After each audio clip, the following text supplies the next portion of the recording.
So we will be able to see some of what's going on with the sun's atmosphere. Yeah, that's right. So, okay, walk folks through it. There's been all sorts of stuff on social media with how this works, right? So the moon blocks the sun, but it's more than that. It's really unique in that at this time in moment, what we have with the moon being 400 times smaller than the sun, how everything has to come together in such a way to get totality. That's right. So in order to have a total solar eclipse, or even any eclipse, a lot of things have to line up. So you have to have a new moon. So the moon has to be between. You might ask, well, we get a new moon every month or so. Why doesn't it happen all the time? Had a lot of those questions on social media.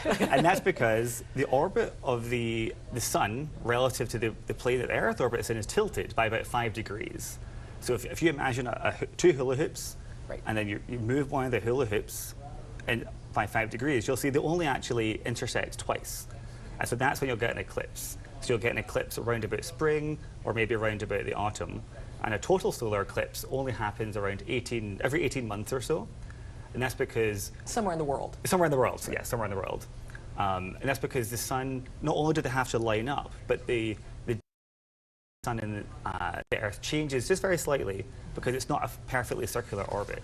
And so what we're having right now is a really, really great eclipse because the sun is actually really, so the moon is really quite close to the sun. Interesting. Right. Tell me about what folks are going to see when the eclipse happens in totality, where they are. We hear these terms kind of thrown out there like a diamond ring and Bailey's beads. What are these different terms and how do we see them? That's right. So there's a few stages to the eclipse. So what we'll have first is first contact. So that you'll have the moon, like we say there, so the moon is just starting to take a bite out of the sun, and that'll slowly fill up the sun's disk. And just before totality, what you'll see are something called Bailey's beads. And that's because the moon has mountains, it has structure. And so as the sunlight, the last bits of the sunlight peeks through those mountains, you'll see little flashes, and it won't be a perfect circle, you'll see different flashes. And the final Bailey's beads you'll see is what we call the diamond ring. So you'll see a really, really bright source with the rest of the sun blocked. And then you get totality.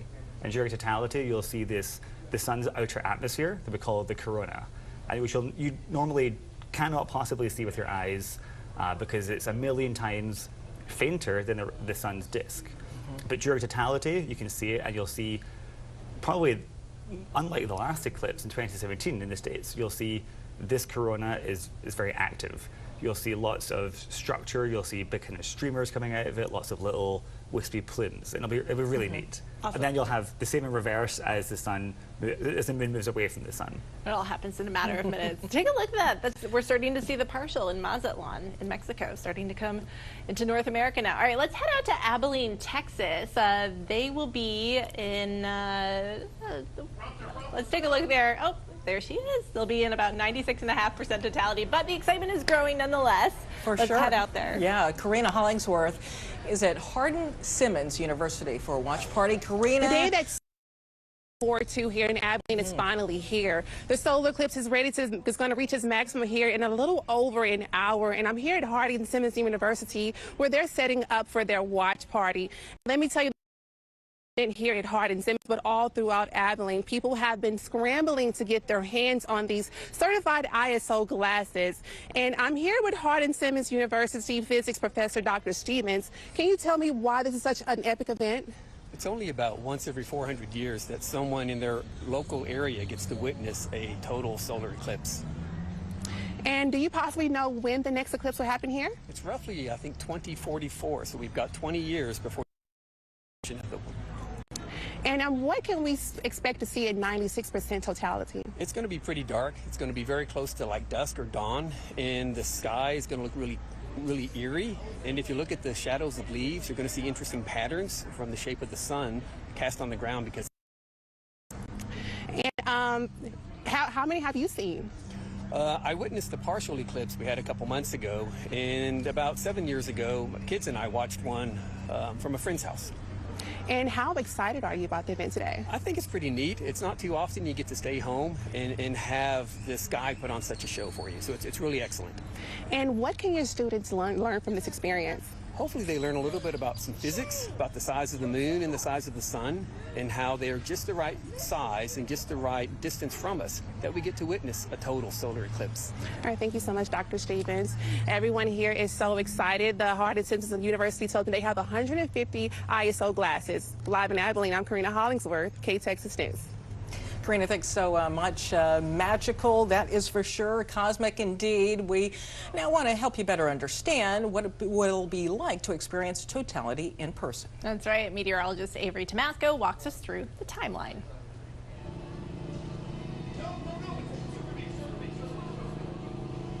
As the partial eclipse begins, unless you're using those certified eclipse glasses. But things will change shortly thereafter due to something called the pinhole camera effect. Shadows dotted with inverted projections of the shrinking sun.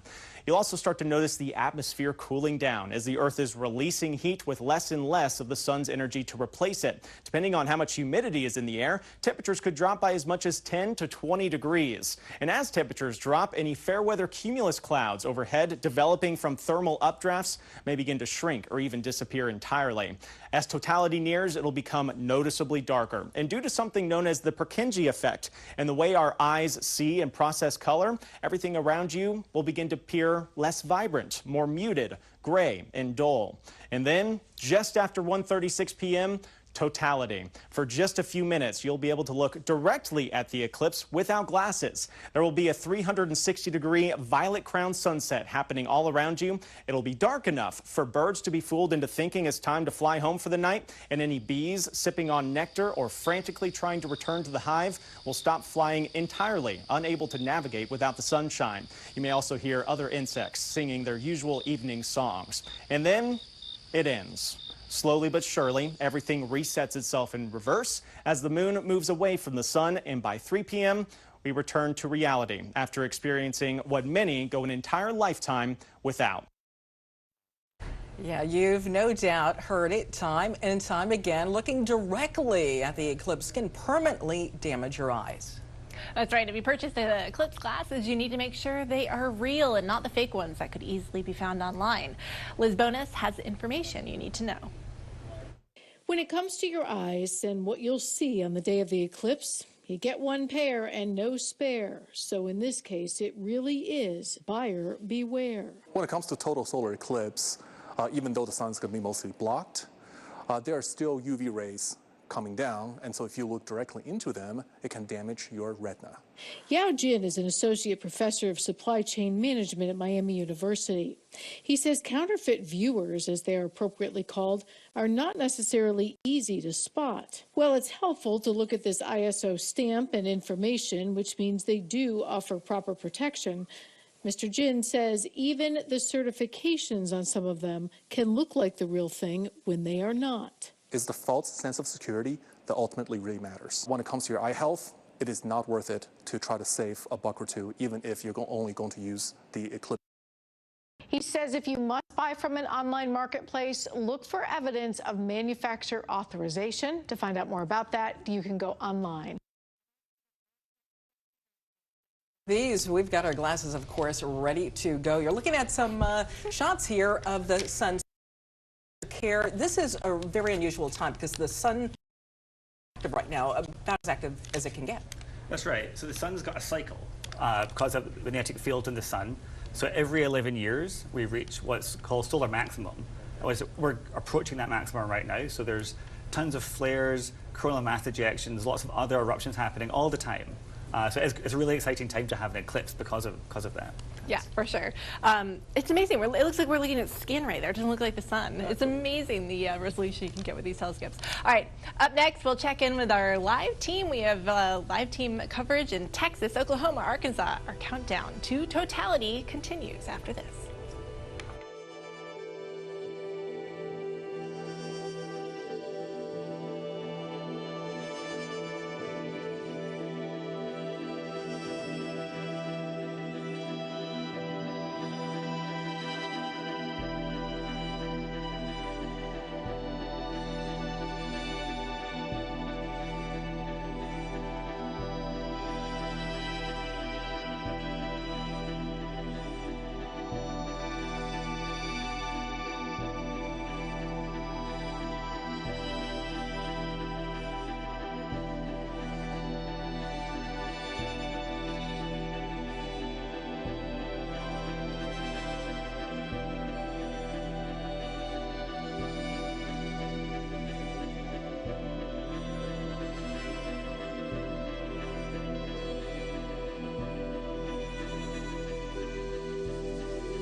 Welcome back to our coverage of the eclipse across America.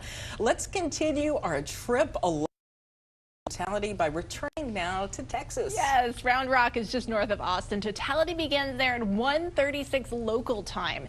It's also the home of AAA baseball team that plays at Dell Diamond, and that's where meteorologist Avery Tomasco is right now. What's happening at the stadium there? Oh, it's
but at least the cloud cover. still a chance. Exactly. Time now to head to the state of Oklahoma, Beavers Bend Park in Hochatown.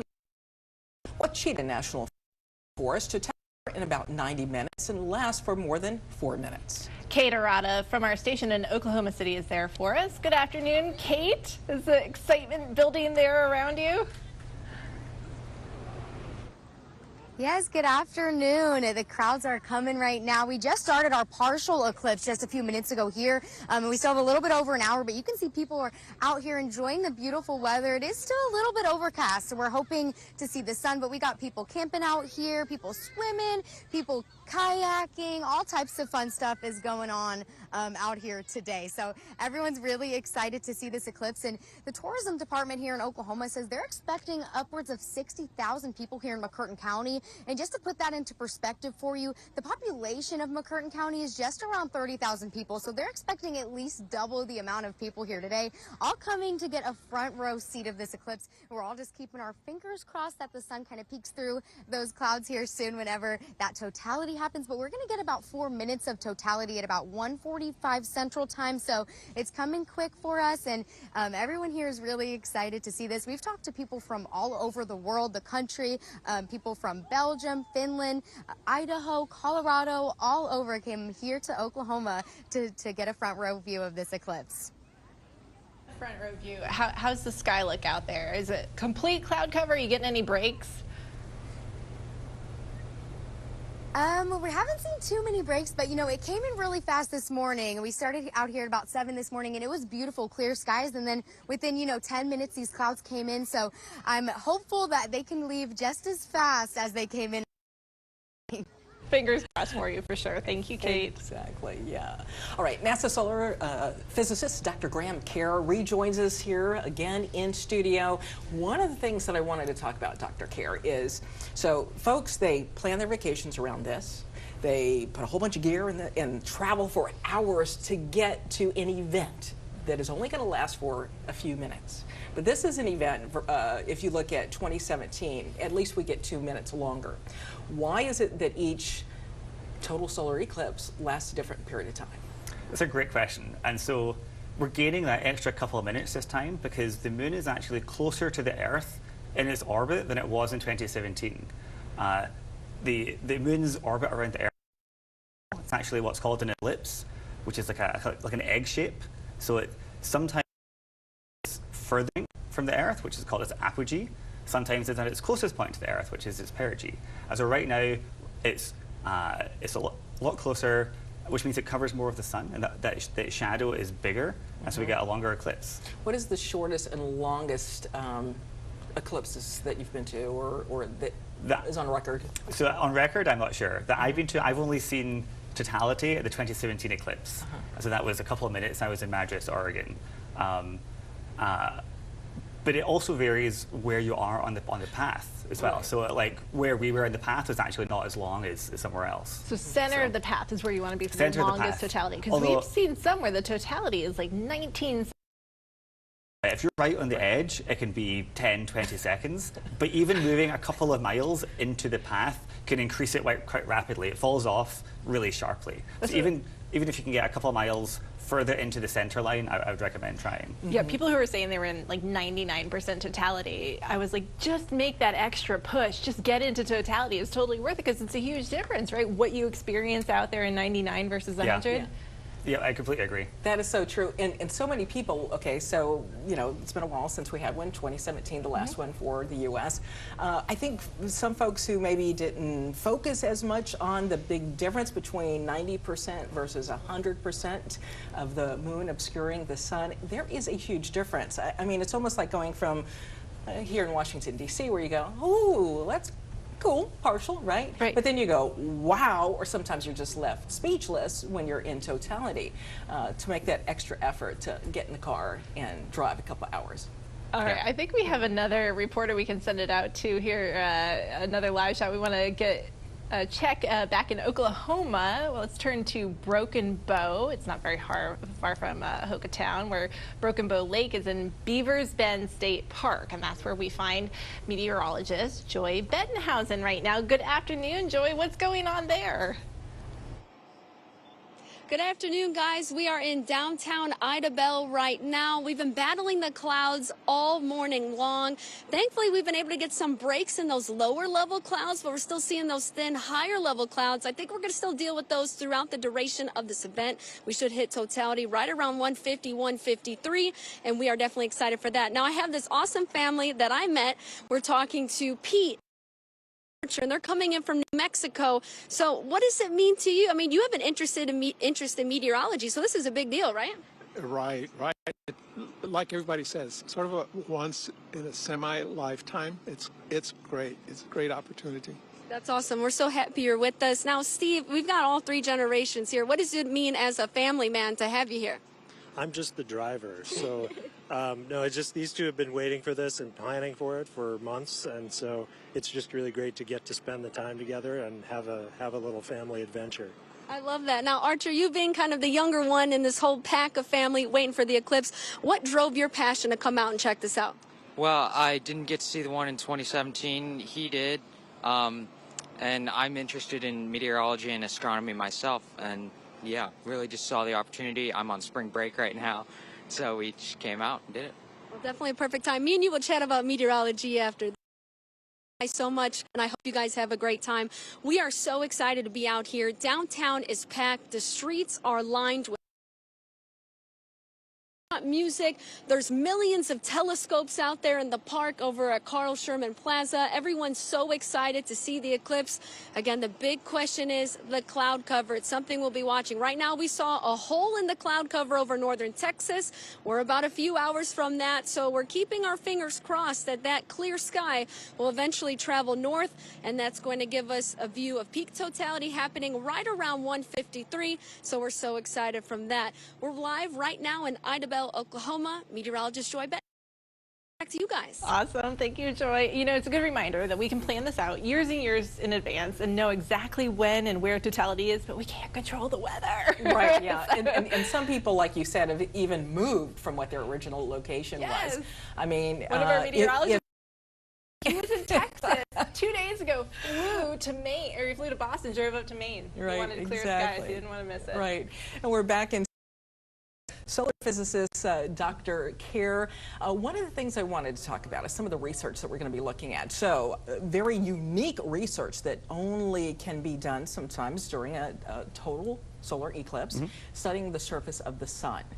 Is it really 200 times hotter than the sun itself, the atmosphere? That's right. So it sounds kind of unusual because you might imagine you're out camping and you're at a campfire and you walk further away from it, it gets colder. But the sun is actually different. It gets warmer the further you get from the surface. So the sun's surface is around about 10,000 degrees, whereas the atmosphere is 1,000,000 degrees, and we don't actually know why. So it's a really active area of research. That's one of the things we're going to be talking about throughout the show here, too, is how it impacts our technology on Earth, some of that that's coming out of the atmosphere. Pick your brain a little bit more. Exactly. And we're back right after this.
From the National Weather Desk, this is live coverage of the eclipse across America.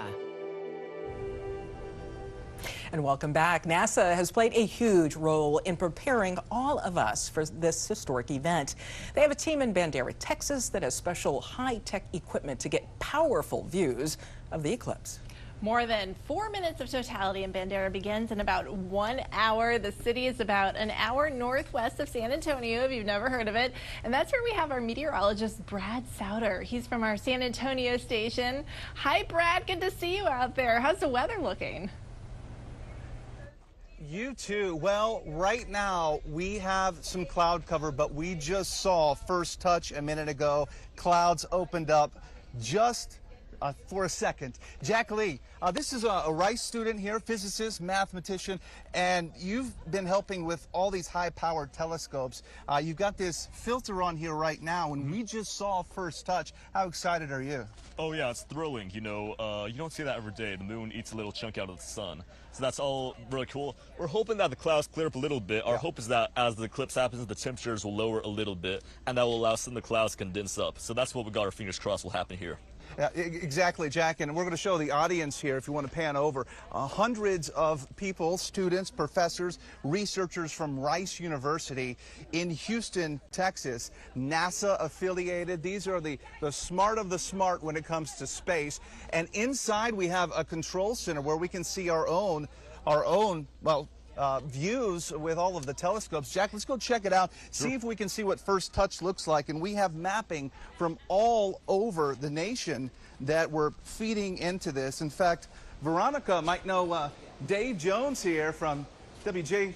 Storm Center. Yeah, Storm Centers. Dave Jones here. And hey, Dave. Dave, you've got Mazzalan pulled up. Yep. This She says, hey, Dave. Dave has all the high-tech, high-powered equipment. And so they have a little bit clearer skies than here in Bandera, but it's peeking through, right? We saw it here in Bandera. We're also fighting some more moisture coming in at the low levels, so it's a tug and pull. So this is in Mexico right now. That's right. And from time to time, we are getting views of this here in Bandera, Texas. Yeah, and the shadow of the moon is moving about 1,600 miles per hour. So it's going to increase in its speed as it goes up across the country. So it's going to be pretty amazing. Yeah, a very exciting time here. And this is, you've seen a bunch of these. You've been all over the country for these, right? Well, last time was 2017 in Salem, Oregon. It was tremendous. It was really clear, not a cloud in the sky. But, meteorologists, we don't control the weather, right? I know. We forecast. We try to control it, but yeah, we charge extra for that. Say it again? Bandera is up. Bandera is up right now. We got a little. That's our recorded image of Bandera. Okay, is that on that monitor over there as well? Yeah, that's okay.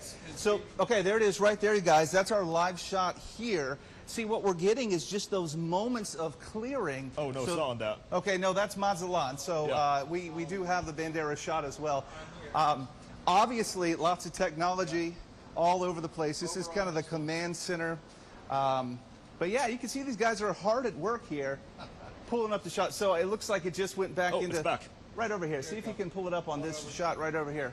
So there is our view at the very moment. Yeah, that's the view from the telescope we just saw just then. There it is. Yeah. That's nice. And that was about it, right? Yeah. That was gone. Peekaboo. Okay, it's back. It's back. It's back. So this is a good sign because this will show, once it cools down, these low clouds that are problematic right now hopefully will dissipate. Well, some clouds, they have been known to dissipate. I mean, when we have totality, the temperature goes down, so the heating of the land goes down. The only thing I'm worried about is if we have a lot of low-level moisture, right? The clouds are kind of blocking the sun anyway, and if the temperature goes down, it could meet the dew point. Yeah, the fog. We were talking about that. Yeah. Back in the studio, do you guys have any questions for these researchers, these experts that you'd like to figure out what's going on here? Oh, so Yeah, many. I would like to know, so if we're seeing a drop in temperature, could we also, along the path of totality, see the wind increase just a bit?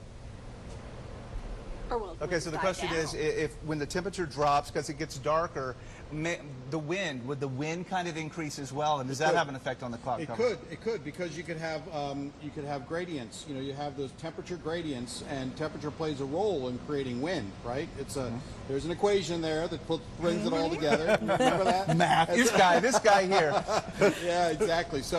So there is a chance that we could see a change in the wind direction. I'm here in Bandera looking more for a slight temperature change. So when we hit totality, I'm hoping we can see the shadow coming across the foothills, the hill country, and see what happens. But fingers crossed. There's a lot of people out here. I was out at lunch yesterday and just asking the town of 900 people, right? Just asking folks, where are you from? Where are you from? First one was California, then I got Tucson, and then I got Germany, the next folks. So this is a worldwide event that people came here for this. Yeah, it is. And the next one in 2 years is going to be across Italy and the Mediterranean. So 20 years, Montana, right? That's the next chance in the United States. Montana, and then the 2045 is going to come across, I think, California, and then down across Florida.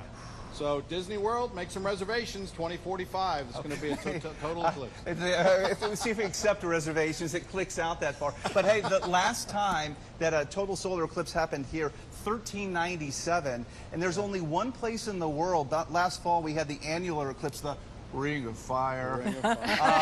This is the only place in the world where X marks the spot. We've had both right here, the only place in the world. So how lucky are we? That's right, exactly. So our fingers and toes are crossed that this low-level moisture goes away, and we can start to see more of the sun. Absolutely. Well, thank you so much. We are going to turning to you a little later in the show. I know Dave in the Jones, Washington, D.C. exactly, area, former broadcast meteorologist. Right, but again, we talk about this that folks turn into eclipse chasers, right?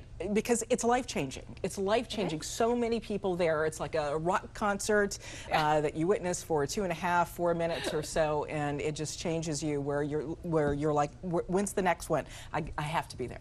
Yes, because we can predict them, which is great, which, you know, weather is a little more difficult. You know what you can't predict? Earthquakes.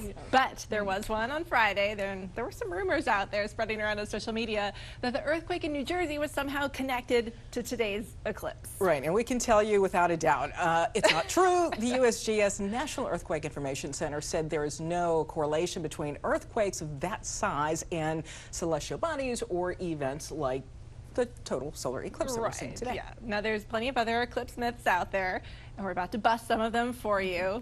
Let's take a look with meteorologist Matt Ritter, who's going to separate fact from fiction when it comes to some of these. The first myth: the total solar eclipse produces harmful rays that can cause blindness. Fact: the brilliant corona only emits electromagnetic radiation. There is nothing that can cause blindness. The real danger is looking at the exposed sun without proper protection, and that could damage your retinas. Myth: you can safely watch an eclipse through sunglasses. Fact: as we've reported several times, you must have certified eclipse glasses for optimal safety. Sunglasses do not provide adequate protection. Myth: dogs go blind during an eclipse. Fact: on a normal day, your dog doesn't try to look at the sun and damage their eyes, so don't expect them to do it during an eclipse. There's no reason for them to wear eclipse glasses. Myth: there are no total solar eclipses at the North or South Pole. Fact: there is nothing unique about these locations. Eclipses happen there just like everywhere else on Earth. Myth: eclipses can harm a pregnant woman's baby. Fact: there is no additional solar radiation during an eclipse that could harm you or a developing fetus. Myth: eclipses will poison food prepared during the event. Fact: again, the solar radiation levels do not change during an eclipse. Any food poisoning would be purely coincidental. For the National Weather Desk, I'm meteorologist Matt Ritter. And I know you're probably chuckling at some of them, but don't laugh, because these are all things that people have asked and wondered about on social media. That was really true. Gotta clarify. Yeah, exactly, clarify. Well, given the weather, some of the best viewing could be in southern Illinois. In fact, this is one of the spots where they got the eclipse in 2017.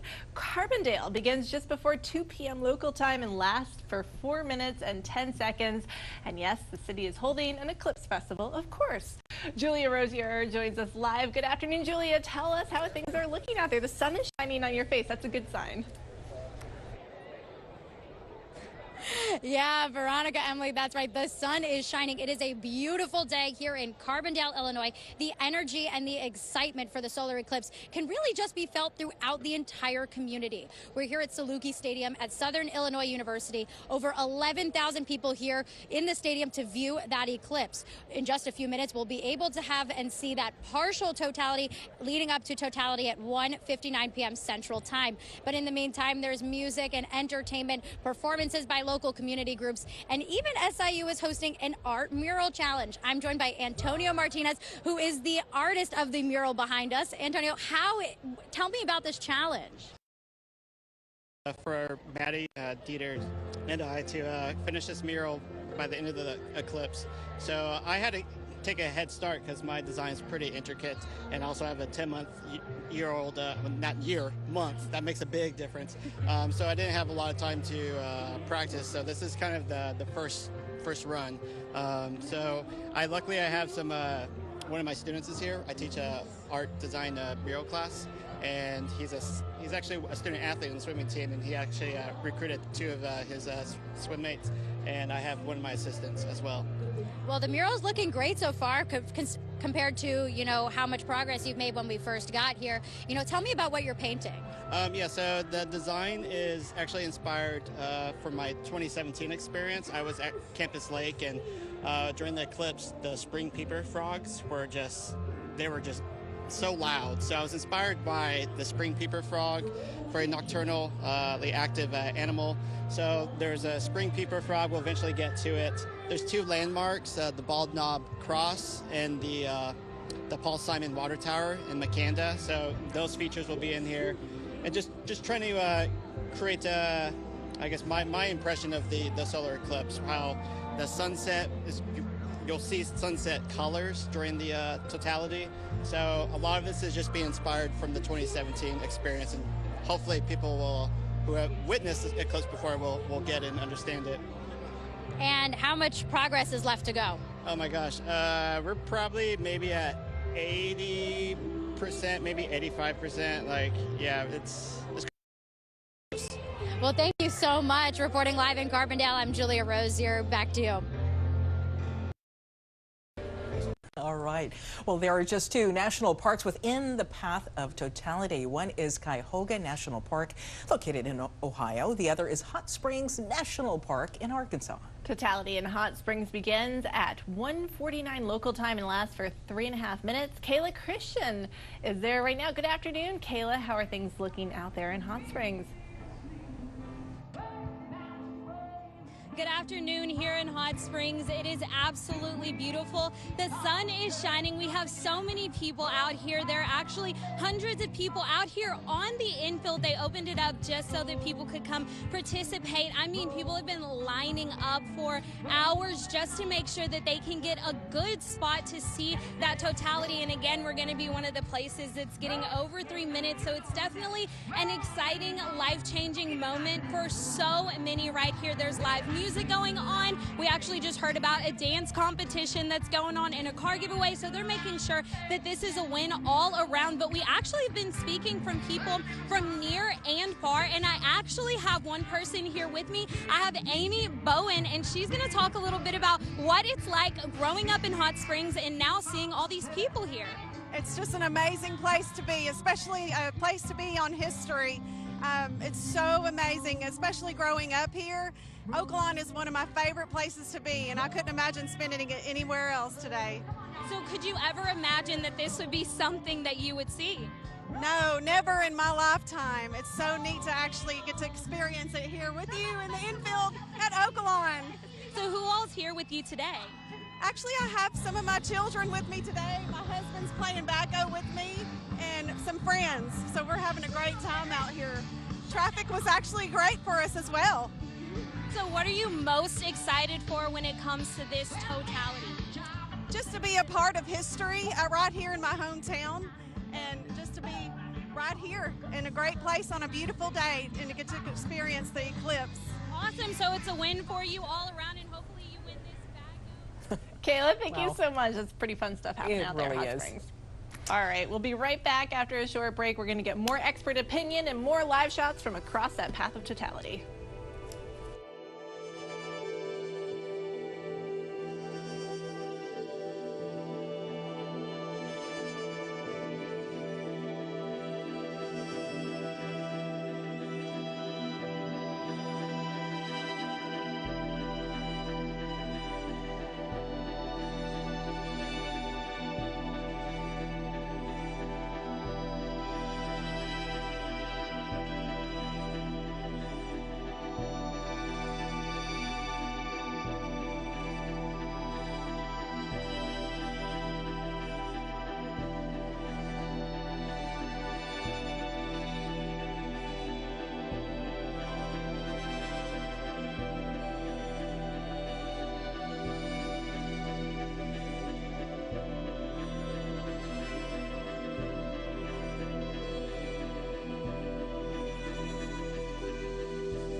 And welcome back to Eclipse Across America. Well, millions of bats call Texas home, including those that live under Austin's Congress Avenue Bridge. So how will they react when the skies Suddenly turned dark. Have you seen this happen in Austin? I have. It's wild. All right, as Betty Cross shows, the scientists are eager to find out as well.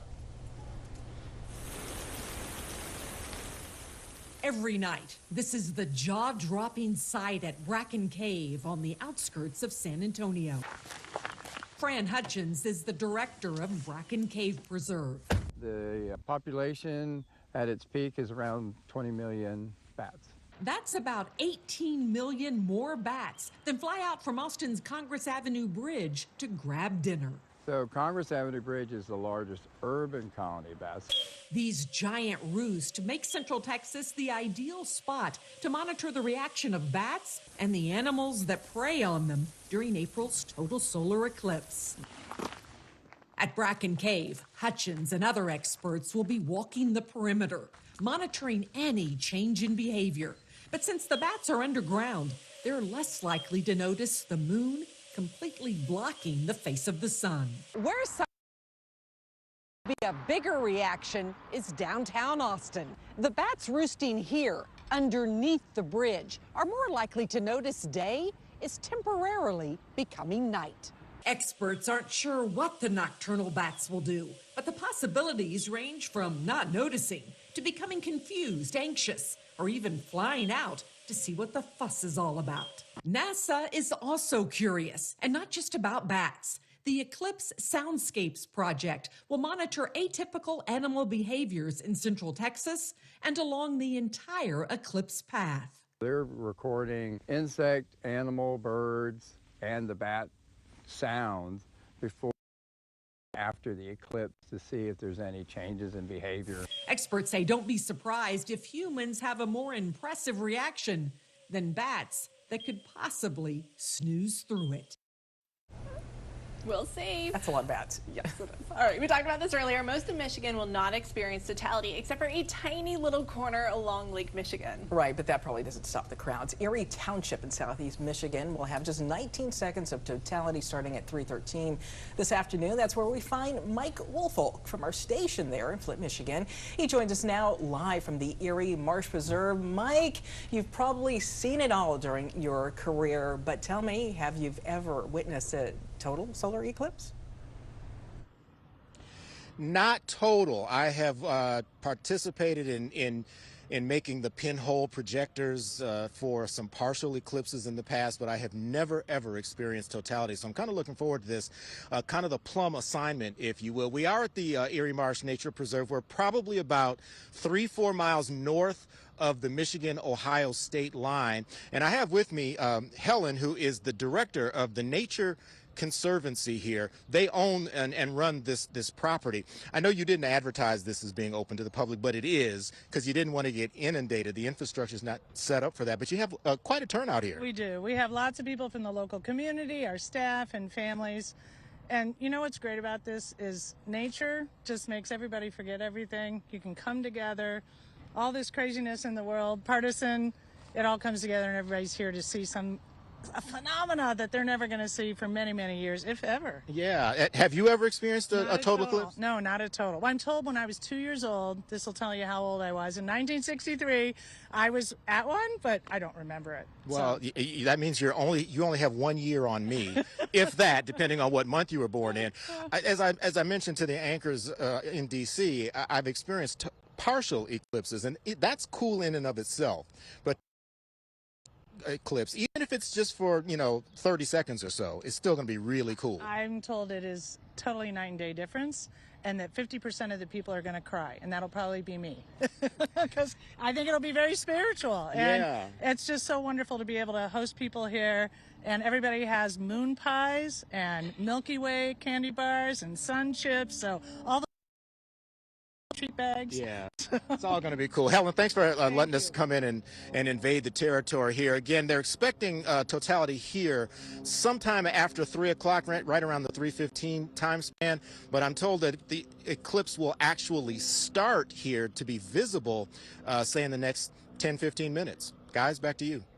Partial happening very soon. All right, now Ohio is a big state for viewing the eclipse this time around, and one of our first teams that we're going to visit is our station in Cincinnati. Columbus and Dayton have blanketed the state for extensive coverage. Our first stop out there in Marion, right, Veronica? That's right. Where the totality begins there at 3:11 local time. It lasts for about 3.5 minutes, and that's where we find Kate Seifert at Ohio State University campus. And I see some folks behind you there. You're ready to go, of course. What has the vibe been like this morning? A lot of energy?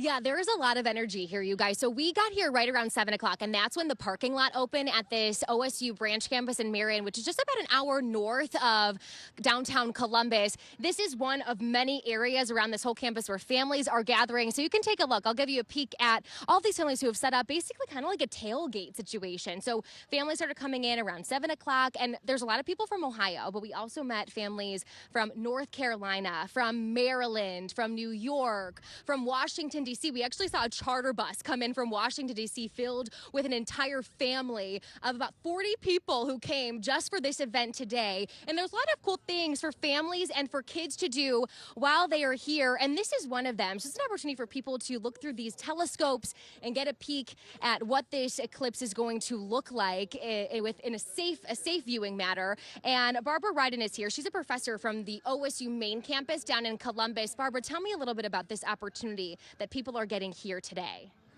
Well, they're getting perhaps the opportunity of a lifetime, since at any given spot, like right here, a total solar eclipse is quite a rare phenomenon. This means that we have people here who have come from quite far away. So far, the most distant trip I've heard from is somebody who came here from Florida. Wow. So, yeah, it's not often someone from Florida comes to Ohio, but for a total solar eclipse, it's worth it. For sure, yeah. I met someone from California earlier, people from all across the country. This is your third eclipse, right? And a lot of people have been saying, once you see one, you can't go back. Can you tell me about the sensation that this is? Oh, it was wonderful. My first eclipse was actually in the Caribbean on a cruise. And, first of all, it's an amazing experience visually. But then, a couple minutes after totality, a couple of whales surfaced nearby saying, "What the bleep was that?" Yeah. At least I'm assuming that's what they were saying. I don't speak whale, but yeah, if you're anywhere near any kind of animal, they get very confused. Whoa, it's dark. Wait a minute. Wasn't expecting that. Exactly, and that's something that we expect to see here in Ohio. Today, I'll give you one last peek at some of this experience that people are getting here in Marion. Once again, about an hour north of Columbus. We are about an hour or so away from when we are going to experience totality here. So we are very, very excited, you guys. I'll send it back to you in your studio. Thank you so much. The anticipation of it all, right? And what we said, folks traveling so far for, in some instances, what's less than a minute. To Ohio. Exactly. It's a good day for Ohio. All right, we want to bring back in our expert solar physicist, Dr. Graham Kerr from NASA, explaining everything, breaking it down for us. We've been showing this picture. Let's talk about what's happening here because Mazatlan, Mexico, correct? It looks like yes. So this is kind of the first spot in North America where this is moving through. What are we looking at right now? So what you're seeing is the moon starting to, well, actually it's quite a long way now across the sun's disk. So it's blocking out a large fraction of the sun's light. In fact, so this is what most of the country will see.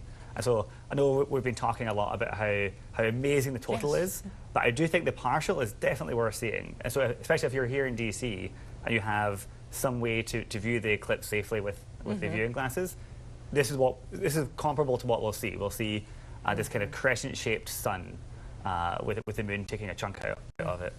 And you have to have your safety glasses on You do. to view any partial, correct? If you want to look at the sun to see this, you must have some form of safety viewing glasses. If you don't have those, you can do other things like a pinhole or a colander or things like this. Okay, We'll thank talk you so about very all of those different things in a minute. Exactly, you're right. We've got a lot more questions that we're going to be answering for you too coming up within here. We want to head back now to southern Illinois because it could have some of the best viewing in the Midwest. That's right. As a reminder, totality begins there just before 2 p.m. Central Time. Nashville meteorologist Katie Morgan appears frequently, of course, on the National Weather Desk. We see her a lot. And we want to go out to Katie, who is, looks like a long way from Music City. Are you out there, Katie? Can you hear us?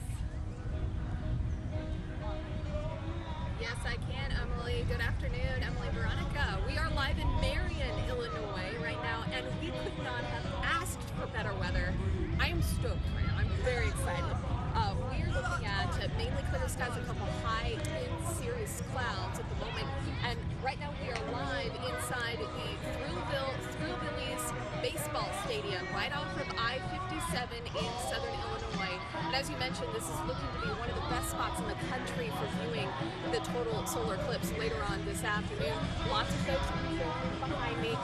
It's quite sunny, of course, so a lot of us have been hanging out in the shade, but now that the partial eclipse has started, we are looking at more folks are starting to come on the field. It's a great vibe right now. We have kids throwing around the football with their parents and their siblings. We've got all kinds of things going on. Lots of astronomers here on hand to ask and answer questions for folks. And really, I think it's just going to be a spectacular show. Now, totality here in Marion will be at 1:59 and should last just about 4 minutes.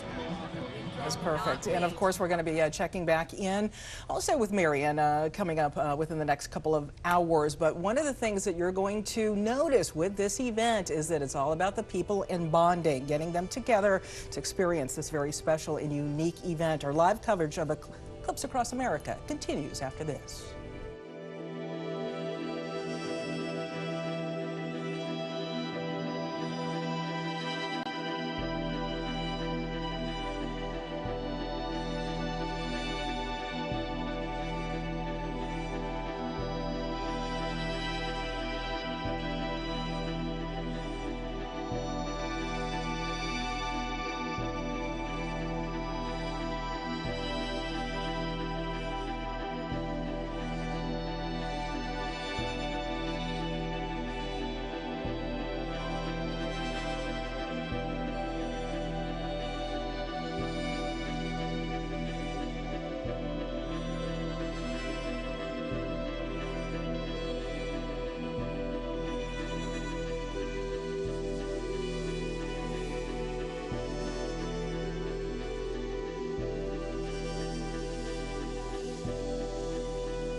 From the National Weather Desk, this is live coverage of the eclipse across America.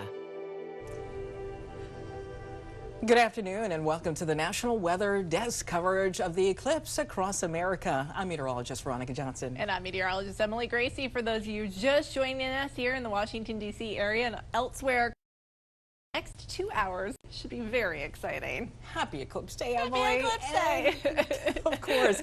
We're just a few minutes away from totality arriving in North America. It happens in just about 7 minutes in Mazatlan, Mexico, and you will see it live right here.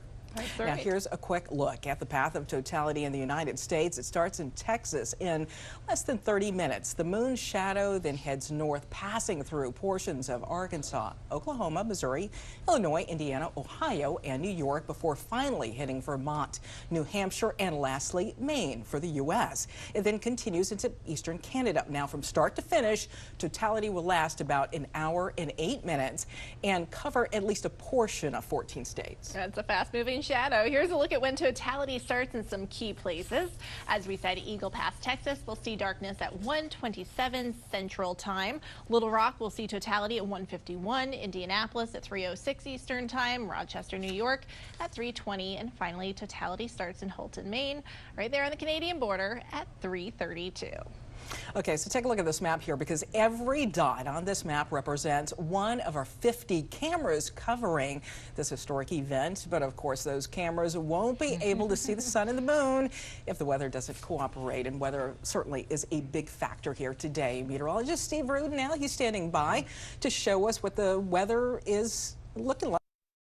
Steve. Hey, location is key, and a lot of people have spent a lot of time planning that perfect spot to see the eclipse. In Texas, the severe weather looks like it's going to hold off until the eclipse is finally done. But then after that, later on, coming home from the eclipse, could be looking at stronger storms over into the Dallas-Fort Worth area. Continuing our track off toward the north and east, Nashville, your weather is looking pretty good. Hot Springs, Arkansas, also looking good. Our next stop will take us over to Little Rock, a mix of sun and clouds. But other than that, looking at temperatures that are going to be quite warm, and the sky coverage just perfect out there. Evansville, Indiana, and then as you head into Indiana, Bloomington and Indianapolis, we've seen a lot of people in Indianapolis. Skies partly cloudy, temperatures in the mid-70s.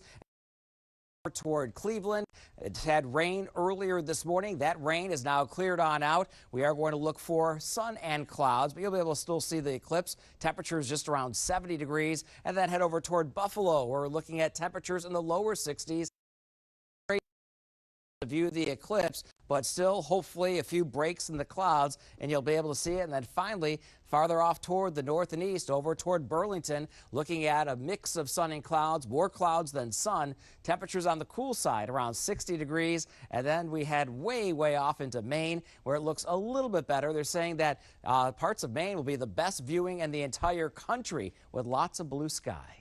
Still some snow on the ground up there. That's right. Chilly. All right, the anticipation is growing along the path as the clock ticks down to totality. It arrives in Springsboro, Ohio, in southwestern Ohio, a little over an hour, and lasts for about 90 seconds. Meteorologist Natalie Walters from our station in Dayton is there right now. Natalie, how are people there getting ready for totality? Yell as loud as you can. Hey guys, it is amazing the crowd that has shown up for today. Thousands of people in the Springboro community, and I'm sure we've seen some people from elsewhere kind of traveling their way into the path of totality. It was about 7 that we started to see the sun taken out by the moon, and then eventually at 3:10 p.m. we will approach totality. But as you can see here, we got live music. This is actually from the local high school in town, and we have about thousands of people that have shown up for today. They're giving away 1,000 free glasses for the first 1,000 that show up. You have those bounce houses, we have snow cones, we have food trucks, there's coffee.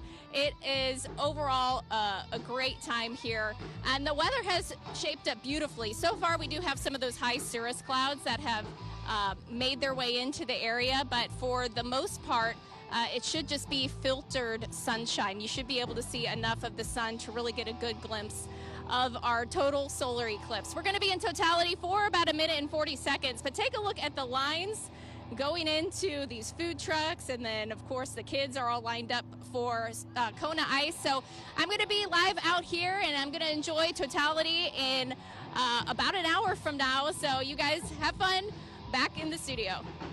So much fun out there, even just waiting for it. And again, we're getting so close. Just a moment. Hey, we are going to keep watching the sun in Mexico, but as we do, we want to check back with our team here waiting for its arrival. Noblesville is right in central Indiana. Totality arrives in 1 hour and lasts for 3.5 minutes.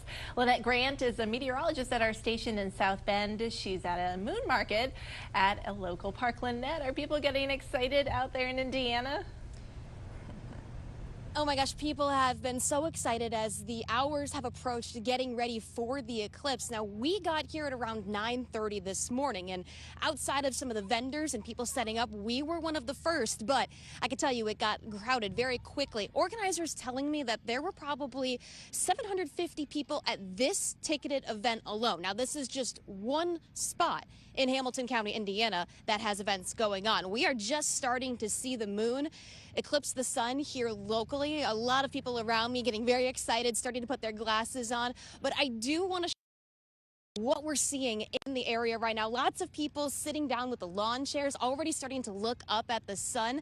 They've even got several pairs of giant eclipse glasses out here in Hamilton County. It's something people are taking pictures of to have some keepsakes for today. But we are about an hour away from totality happening, and it started at around 1:51 p.m.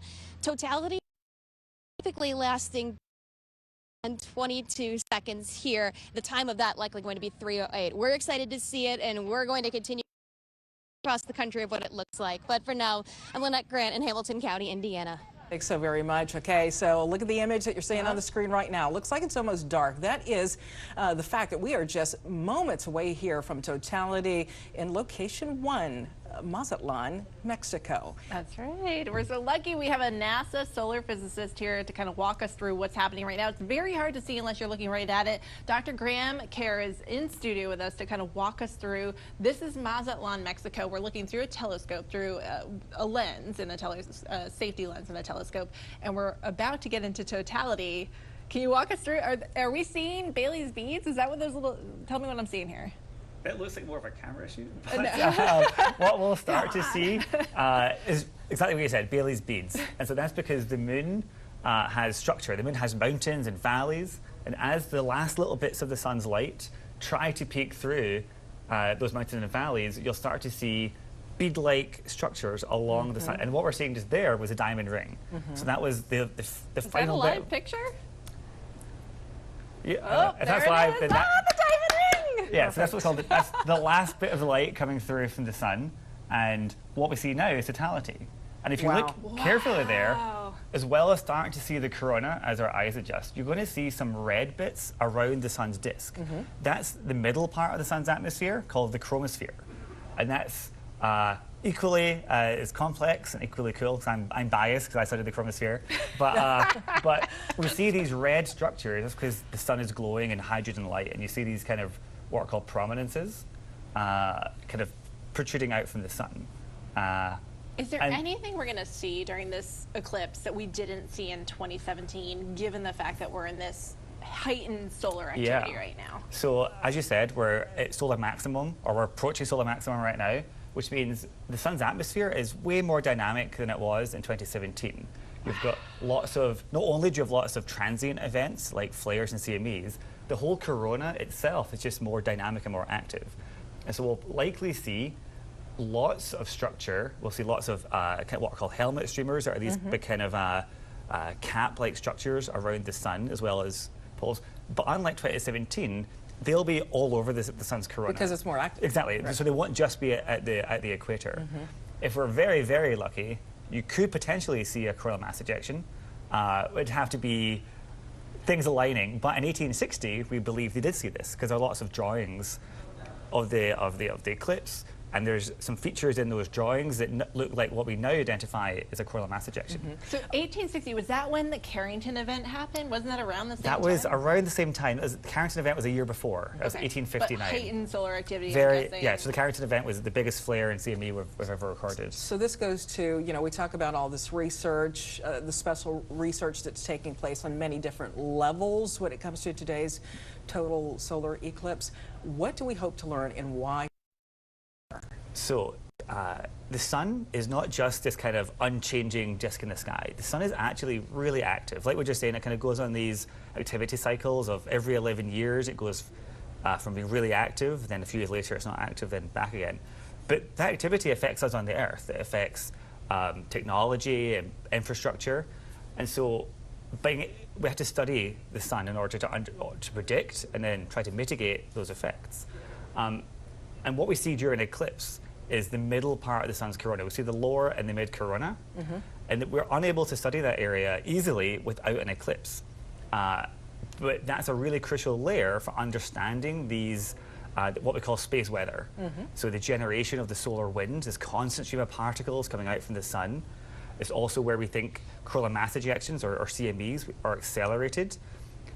And also, as we were saying a minute ago, the sun is just more active right now, so we see a lot more structure in the corona. And that gives us a really neat opportunity to study those magnetic structures. And all that energy coming Yeah, off of the exactly. sun ultimately impacts some of the technology on Earth. Exactly, yeah. Now, as it starts to come out of totality, what should we be looking for? So you'll see everything kind of in reverse. You'll see, if we're lucky, we'll see another diamond ring, but then we'll also see Bailey's beads again. So we'll see those kind of crevices coming out. And as I'll say, talking about safety, as always, the minute you start to see the diamond ring appear again, put your glasses back on. Right. Got it. Why does it almost look like that white that's coming off of the sun, which basically is the glow, right? The light. Why does it almost look like it's wafting back and forth? So I don't know if that wafting is on the sun or if that's potentially clouds cover in Mexico right now. Because the sun, although these are very dynamic structures, the sun is very far away and it's very, very big. Yeah. So how far is it away? It's 93 million miles. Right. And so in fact, these you can kind of see on the lower right. There's a kind of a thing shoving out from the sun. That's probably a prominence or a loop. That is bigger than the Earth. Huge. Wow. And so, although they are dynamic and they're moving, seeing it moving in real time is maybe a bit difficult. So I think all that kind of wispy motion is more likely just to be but clouds that little kind of thing is protruding. bigger than the Earth. Okay. Yeah. I think that's the first totality we're going to see here over the next hour and a half. This is very exciting. All right, the partial eclipse just started a few minutes ago in Rochester, New York. The city on the shores of Lake Ontario in western New York will experience more than 3.5 minutes of totality starting at 3:20 local time. That's where we find Jackie Napier in Rochester right now. Jackie, the atmosphere. The weather there not bad, right? Yes. Hey guys, good afternoon. Excuse me. I'm here with the lovely Coloratolo family, who is the owner of Casa Larga Vineyard here in Fairport, New York. Just a beautiful site where we're seeing a lot of folks. Thank you so much. A lot of folks come out and enjoy. Tell me about the preparation for today. Oh, well, I should defer to my sister, Mary Jo, because she's done most of the preparation with the team, but I think they've worked really, really hard to put everything together to make sure that the that it goes off as well as possible. That's wonderful. Now, tell me about some of the visitors we're having. The visitors that we're having are from all over the country. We've got about 50% of them coming from out of state, and I think as far away as California. Some locals, too, and some that are, local and have family that came in just for the. And tell us about the kind of day we're seeing out here. What are you anticipating for the eclipse viewing? We are anticipating that the clouds are going to move out, but I was just listening to Edwin, the expert from RIT, and he said that we'll be able to see it through the clouds, maybe not the intense sun, but we should have a change in what the color looks like. It's going to be some type of an orange color, and then it will go dark, and when it goes dark, it's going to be cold. That's great. Now I want another small business owner right over here. We have a special treat. Tell me about what you designed here, sir. Well, we designed a solar eclipse necklace for today because it's passing over Rochester. It's a jet black Swarovski crystal set in a pewter sunburst. Absolutely. And now tell me about how folks can learn more about this if they're interested. They can go to our Gmail address. It's Jules Romanoff, Jules Romanoff. We're going to have to go to break here in just a second. But let's take one more look out there at Mazatlan, Mexico. We'll be back with more eclipse coverage coming up.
And welcome back to Eclipse Across America. We are now just 10 minutes from totality arriving in the United States. We will show it to you before we go to another break. But right now, we want to check back with our team of meteorologists and reporters along the path. That's right. Indianapolis is the largest U.S. city outside of Texas that's in that path of totality.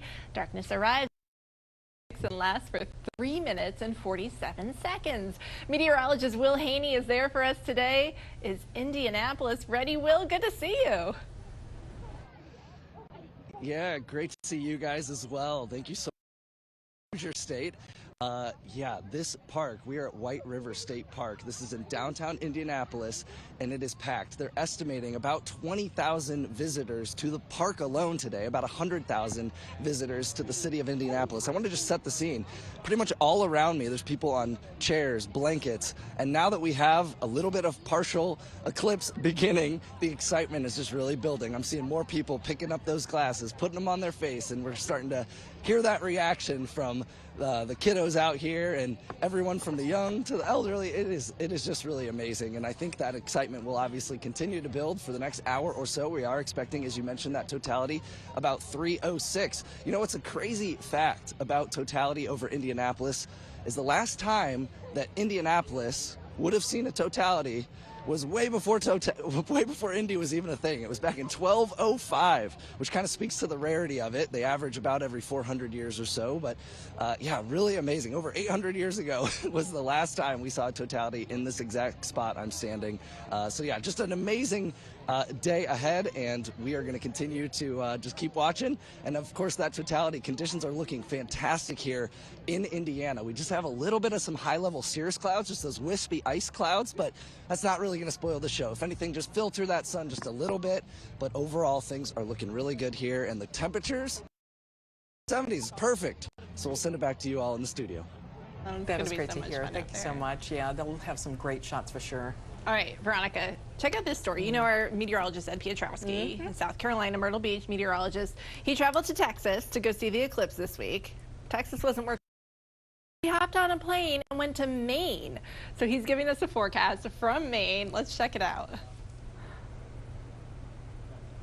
All right, thanks, Veronica and Emily. Holton, Maine is a happening place right now. This small town of less than 6,000 people swelling to nearly 30,000 people, all to witness the total solar eclipse. You can see a lot of the cameras behind me, but if we look down Main Street here in Holton, Maine, a lot of people arriving, and there's still many more to come. We've already seen plenty of reports that I-95 is backed up for an hour outside of Holton, Maine. Folks are having a great time out here, and the weather could not be better. It is perfectly sunny out here right now, probably the best weather anywhere along the path of totality in the United States. Folks are here eating. They're having a good time. They've got their eclipse glasses, and of course we have NASA here as well. NASA is here because they're not only filming the actual eclipse, but they're doing all sorts of different things to learn more about the eclipse as well. So it's an exciting time here in Holton, Maine. Once again, totality is around 3:32 p.m. here.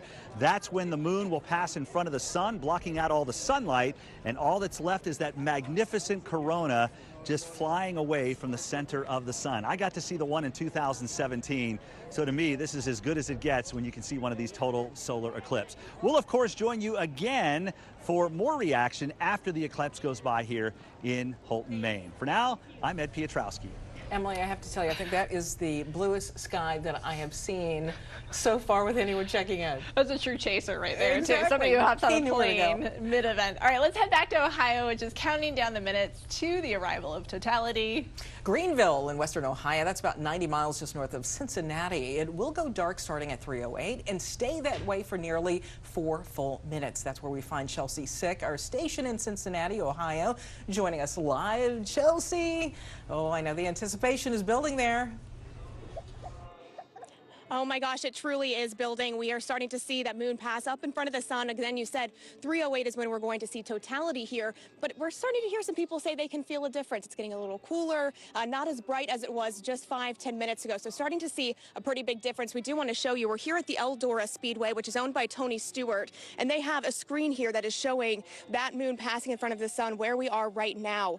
46 minutes until we see totality here at the Eldora Speedway. One cool thing that they're doing here is they're going to have fireworks halfway through totality for the people who are here visiting. Hundreds of people here in Darke County at the Eldora Speedway. And what's really interesting about where we are is this is a very rural county. So having hundreds of people in one spot is pretty impressive. I haven't heard any issues on the roads here in this area. We know a lot of people were moving in throughout the weekend, and last night we had some campers here at the Speedway as well. And I'm here with a family that traveled all the way from Michigan. I know the Ridge family, you guys traveled from Central Michigan, stayed here last night. Phillison, what are you most looking forward to? Seeing the sun turn off. I mean, it's going to be awesome. We haven't ever witnessed a solar eclipse, or a total solar eclipse anyway, but we're really excited to see it. And girls, I know you're excited too. What are you most looking forward to? I'm looking forward to hear all the crickets when it's dark. Crazy, and the fireworks I know you're excited for too. Mom, why here? Why did you want to travel to this part of Ohio? Well, we were really looking forward to the race last night. How wet the track was, that didn't happen, but still a good family event. Absolutely, Be out absolutely. here, 45 minutes. Yeah, 45 minutes. What are the anticipation? What are you really feeling right now? We can already tell that the temperature's changing for sure. Yeah. It's definitely not as bright as it was. Yeah. Not as bright as it was. Yep. All right. Well, thank you guys so much. Enjoy, okay? All right. It's a beautiful day here in Darke County. We're really not seeing many clouds in the sky at all. I know that's been a worry for a lot of people. Right now, we're not having any issue seeing. Back to you all. So much. Hey, we're now just minutes away from totality arriving in Texas. We'll continue to watch it, and we'll bring it to you full screen before it begins. Right now, let's go head up to Oswego in New York. We're just north of Syracuse along Lake Erie. Totality arrives in a little less than an hour, but Connor White is there right now. Connor, tell us what's happening up there in New York. How's the sky looking? Hi, good afternoon. We're here in Breitbeck Park in Oswego. It's a city of about 17,000 people, but that population has gotten a lot bigger with people coming in from all over the East Coast to be able to enjoy the day today. Everyone say hi. Who's excited for the eclipse? You guys? All right, we're over here on Lake Ontario. The weather has been nice for the most part, but we also have some cloud coverage. So some people are nervous. Partial coverage is beginning to happen with the sun, so you'll see some people looking up. They've got legitimate equipment up here as well. But it's a big party, and part of that party, of course, is live music. And in the flesh, we have In the Flesh, a Pink Floyd cover band. How are you guys doing today? We're doing very good. We're very excited to be here and just can't wait to play for everybody, so it'll be a lot of fun. And you guys are all local, right? Yes. Most of us are from Oswego, but the two backup singers are from Syracuse. Gotcha. So what does it mean to see this many people here in your backyard for really a once-in-a-generation, for some folks, once-in-a-lifetime event? Oh, we love it for sure. Absolutely. It's going to be awesome. It's going to be a lot of fun. It's going to be a lot of fun. Now, Pink Floyd, a lot of people will know the Maine album. A lot you can do with the lyrics. You guys have any puns set up for today? Not really. I don't think so. I think we're just going to play what we normally play and call it good, and everybody will enjoy it, I'm sure. All right, perfect. Well, guys, thank you so much. You're on at 3 o'clock. Everyone is looking forward to totality at around 3:20. While we have some cloud coverage, it's not total overcast, so we should be able to see something when that totality. Throw it back to you guys. Reporting in Oswego, I'm Connor White. Sing tech. All right, thank you so very much, Connor. We're taking a look at some of the images there. It's going to stay up on the screen throughout the show. These are live images from different locations. We're looking at Junction, Texas right now, and I want to bring back in NASA astrophysicist Dr. Graham Kerr. What are we seeing right now? I'm seeing more white versus the yellow and gold that we were seeing earlier. So that's probably, so we're still seeing a partial eclipse. So we're still seeing the moon kind of eating a chunk out of the sun as it goes towards totality. The color we see is probably related to the filter of the telescopes. Maybe some of the yellow images we saw earlier were using filters to block out more of the light, whereas these white light images we're seeing are probably just a kind of a regular telescope. And the specific location that's northwest of Abilene, is that right? San Antonio, just northwest of San Antonio. So when we see it go dark, it's kind of, that's when clouds kind of come in and it ruins our shot, and then we hop to the next one. So definitely some cloud cover out there affecting things today, but we can't control that. What we can control is what we learned from you, Dr. Carr. I want to hear a little bit more about the eclipse. And we were talking about the differences earlier between this one and the one in 2017.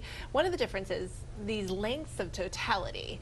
So we're talking in some places up over 4 minutes. We just saw that in Mazatlan. And then one thing that happened in 2017 that I wasn't aware of was this test that NASA did with jets flying through the path of totality. Obviously, they can't fly at the speed at which the shadow is going, because that would be, you know, what, like 1,500 miles per hour. Okay. So, but they're going fast enough. They are extending their totality. Can you tell me a little bit about this mission that these jets are doing? Yeah. So these are some WB-57 jets that are flying at hundreds of miles an hour, and they're trying to extend their length during totality by a couple of minutes or so. And what they're doing is also flying really, really high up. They're at 50,000 feet.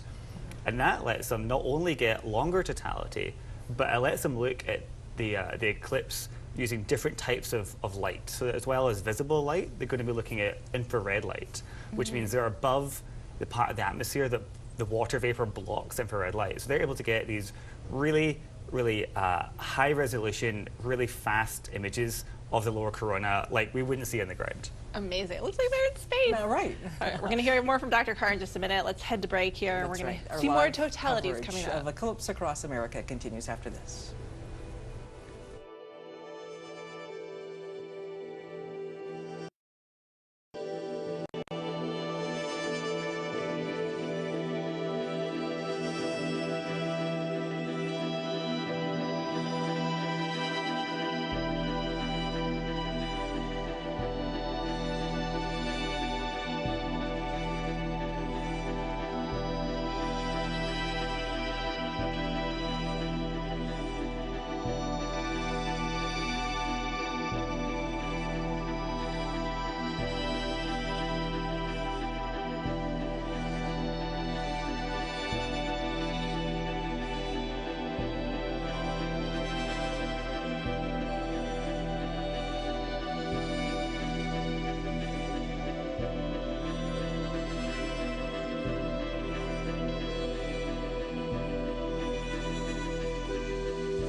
From the National Weather Desk, this is live coverage of the eclipse across America. Welcome back. Totality has now arrived here in the United States. Over the next hour, the shadow will move from Texas to Maine. That's right. This will give you goosebumps even watching. Right now, places along the path near San Antonio are dark or about to become dark. Let's join live coverage from our stations in Austin and San Antonio as they get reaction to totality. PI sounding rockets office here at Walsh this is what they're saying. But the in other preparation issue here is for sound, our APEP right? mission, when we were the talking atmospheric about perturbations the blind, around the being able to eclipse hear path it here and at to NASA. experience the eclipse like that. But whether you can see it or not, just the idea of the quietness and the stillness, there is something to be said for having that in your life, whether it's for 4 minutes, 34 seconds, or an hour and a half. The idea that you can just sit and sort of calm everything down. We heard Chris eloquently describe it earlier. I don't know if it was this morning or earlier at noon, but talking about just, it's an experience. It's an emotional, and in many ways it's been described as a religious experience.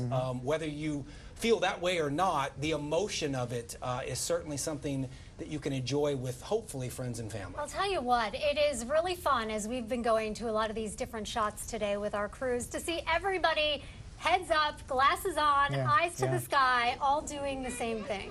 Look at that. And this is still Eagle Pass on the left-hand side. And here in San Antonio, when I said it was darker 2 minutes ago, it's even darker now. It's just going to continue to do that as we get closer to totality here. Look at that. Look at Concan. So, completely dark. Yeah.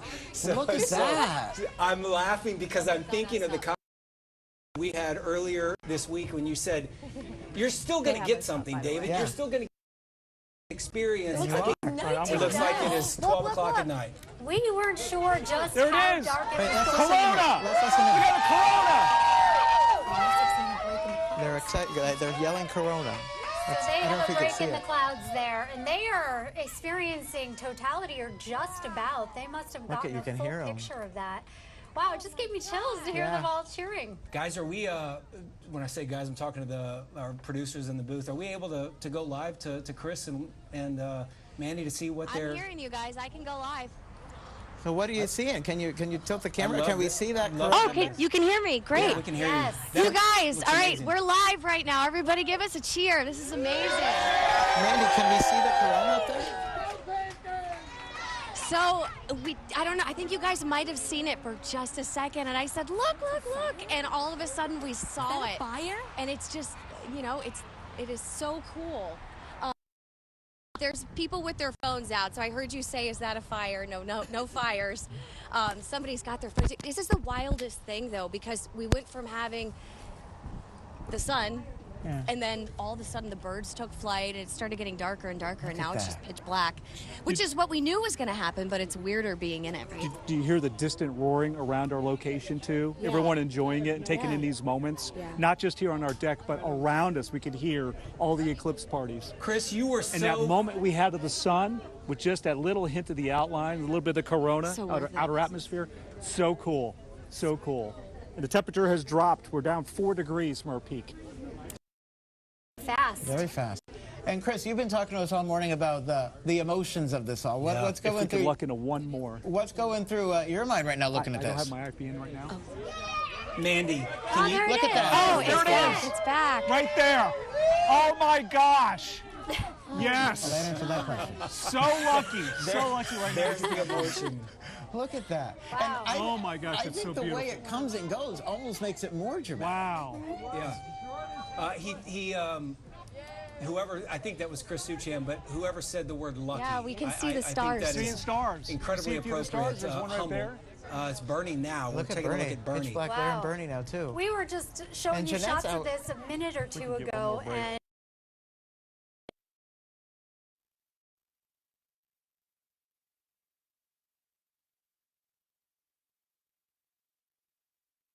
and you could still see what was going on. You could see the lake there.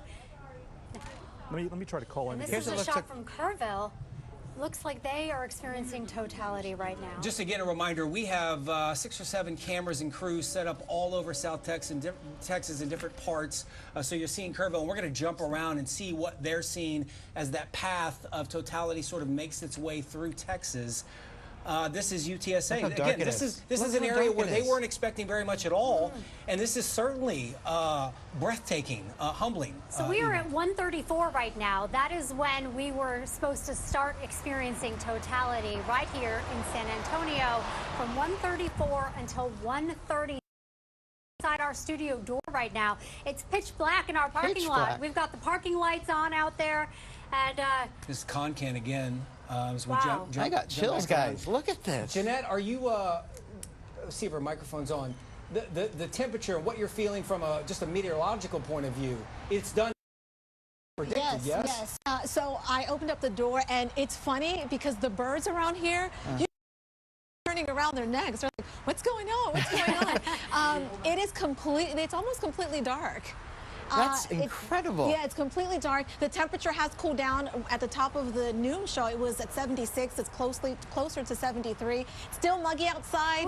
So despite the clouds, go outside, it's dark. And there's some fireworks at UTSA too. Just let that statement sink over. 1:35 in the middle of an April afternoon, Right. we're looking at At fireworks. fireworks. They're visible absolutely fireworks. gorgeous. And look at that shot. Where's that? That looks like Okay, but This I believe is the Concan that's shot. Concan, yeah. That's just the incredible. cheers, the emotion. That's Bernie. This is Bernie. I got to be honest. I'm taking. I was a little. leading up to this thinking, well, the clouds are coverage, how good could it be? What are we going to see? You know, I have a hard time believing that. You came in this morning at 5 a.m. and he was handing out glasses to everybody like it was Christmas morning. There's a giddiness here as folks. We're looking at Bernie. All right, so Mandy and Chris, who have been in Concan, I got to ask Chris. Chris, can you hear us? There they are. Hey, the lights are back on. Chris, everything's light again. So a shout out to you. That's right. Totality's done. A shout out to you. Earlier in the morning, you set the stage. You kind of set it up to where you promised essentially this emotional experience, this visceral experience that people will feel. Back here to the National Weather Desk coverage in Washington, D.C. We want to talk to our expert that we have here on set. We had some great views there from Texas, where totality is just happening. Finally here in the United States. Things are going to move quickly now. NASA solar physicist Dr. Graham Kerr is joining us to talk about some of the stuff that we're seeing here in these images. So what did we just see out of Texas? So what we saw there was totality. So the moon was completely covering the sun, and instead of having all that bright disk, all we could see was the sun's outer atmosphere. What was really neat in those pictures is you probably saw that kind of red glow around the disk as well as the corona. That means we're seeing two parts. We're seeing the wispy white part of the corona, and the red part is the chromosphere, and that's the thin, kind of really dynamic part below the It was really cool you could see both, and it was looked like it was peeking through the clouds, which is great for all my colleagues who are down in Texas. I was going to say, chromosphere is your jam, right? Yeah. This is what you study, so you're pretty excited about seeing this. So that is really, what we're able to see of the sun. But for locations along the path of totality, there can be a lot more in the sky that we can check out, i.e. some of our planets, Mars, Mercury. What are some of the other planets? That's right. So it's actually a bunch of the planets are going to be kind of in the right place to see. The brightest ones will be Venus and Jupiter. But if we're lucky, if you've got really clear skies and your eyes are adapted enough, you might also see Mars. You might see Mercury, although Mercury is quite dim. There's also a comet out there, so Comet 12P, that is going to be, I think, on the top left of the sun, if you kind of see a comet with two little tails. So there are, there's a bunch of other things going on in the sky because the sun is no longer outshining everything that we can see. Yeah, so in some ways that would be the ultimate, to see everything all at once in the sky, which is really during the day. Yeah, I know. It's hard to believe, right in the middle of the afternoon. All right. Is going to be amazing in Maine. We want to head up there, and plenty of eclipse chasers have even changed their plans and headed north to Maine. Now, Portland's not actually, but Rangeley in western Maine is the town which sits halfway between the equator and the North Pole, reaches totality just before 3:30. Portland reporter Mal Meyer joins us now. Mal, are crowds any bigger than expected out there? Well, in talking to the town manager and even the Chamber of Commerce last week, I felt like they were kind of trying to tamp down expectations of this, right? They didn't want to say we're going to see absolutely gigantic crowds and maybe nobody shows up, or say too little and then all of a sudden everybody's here.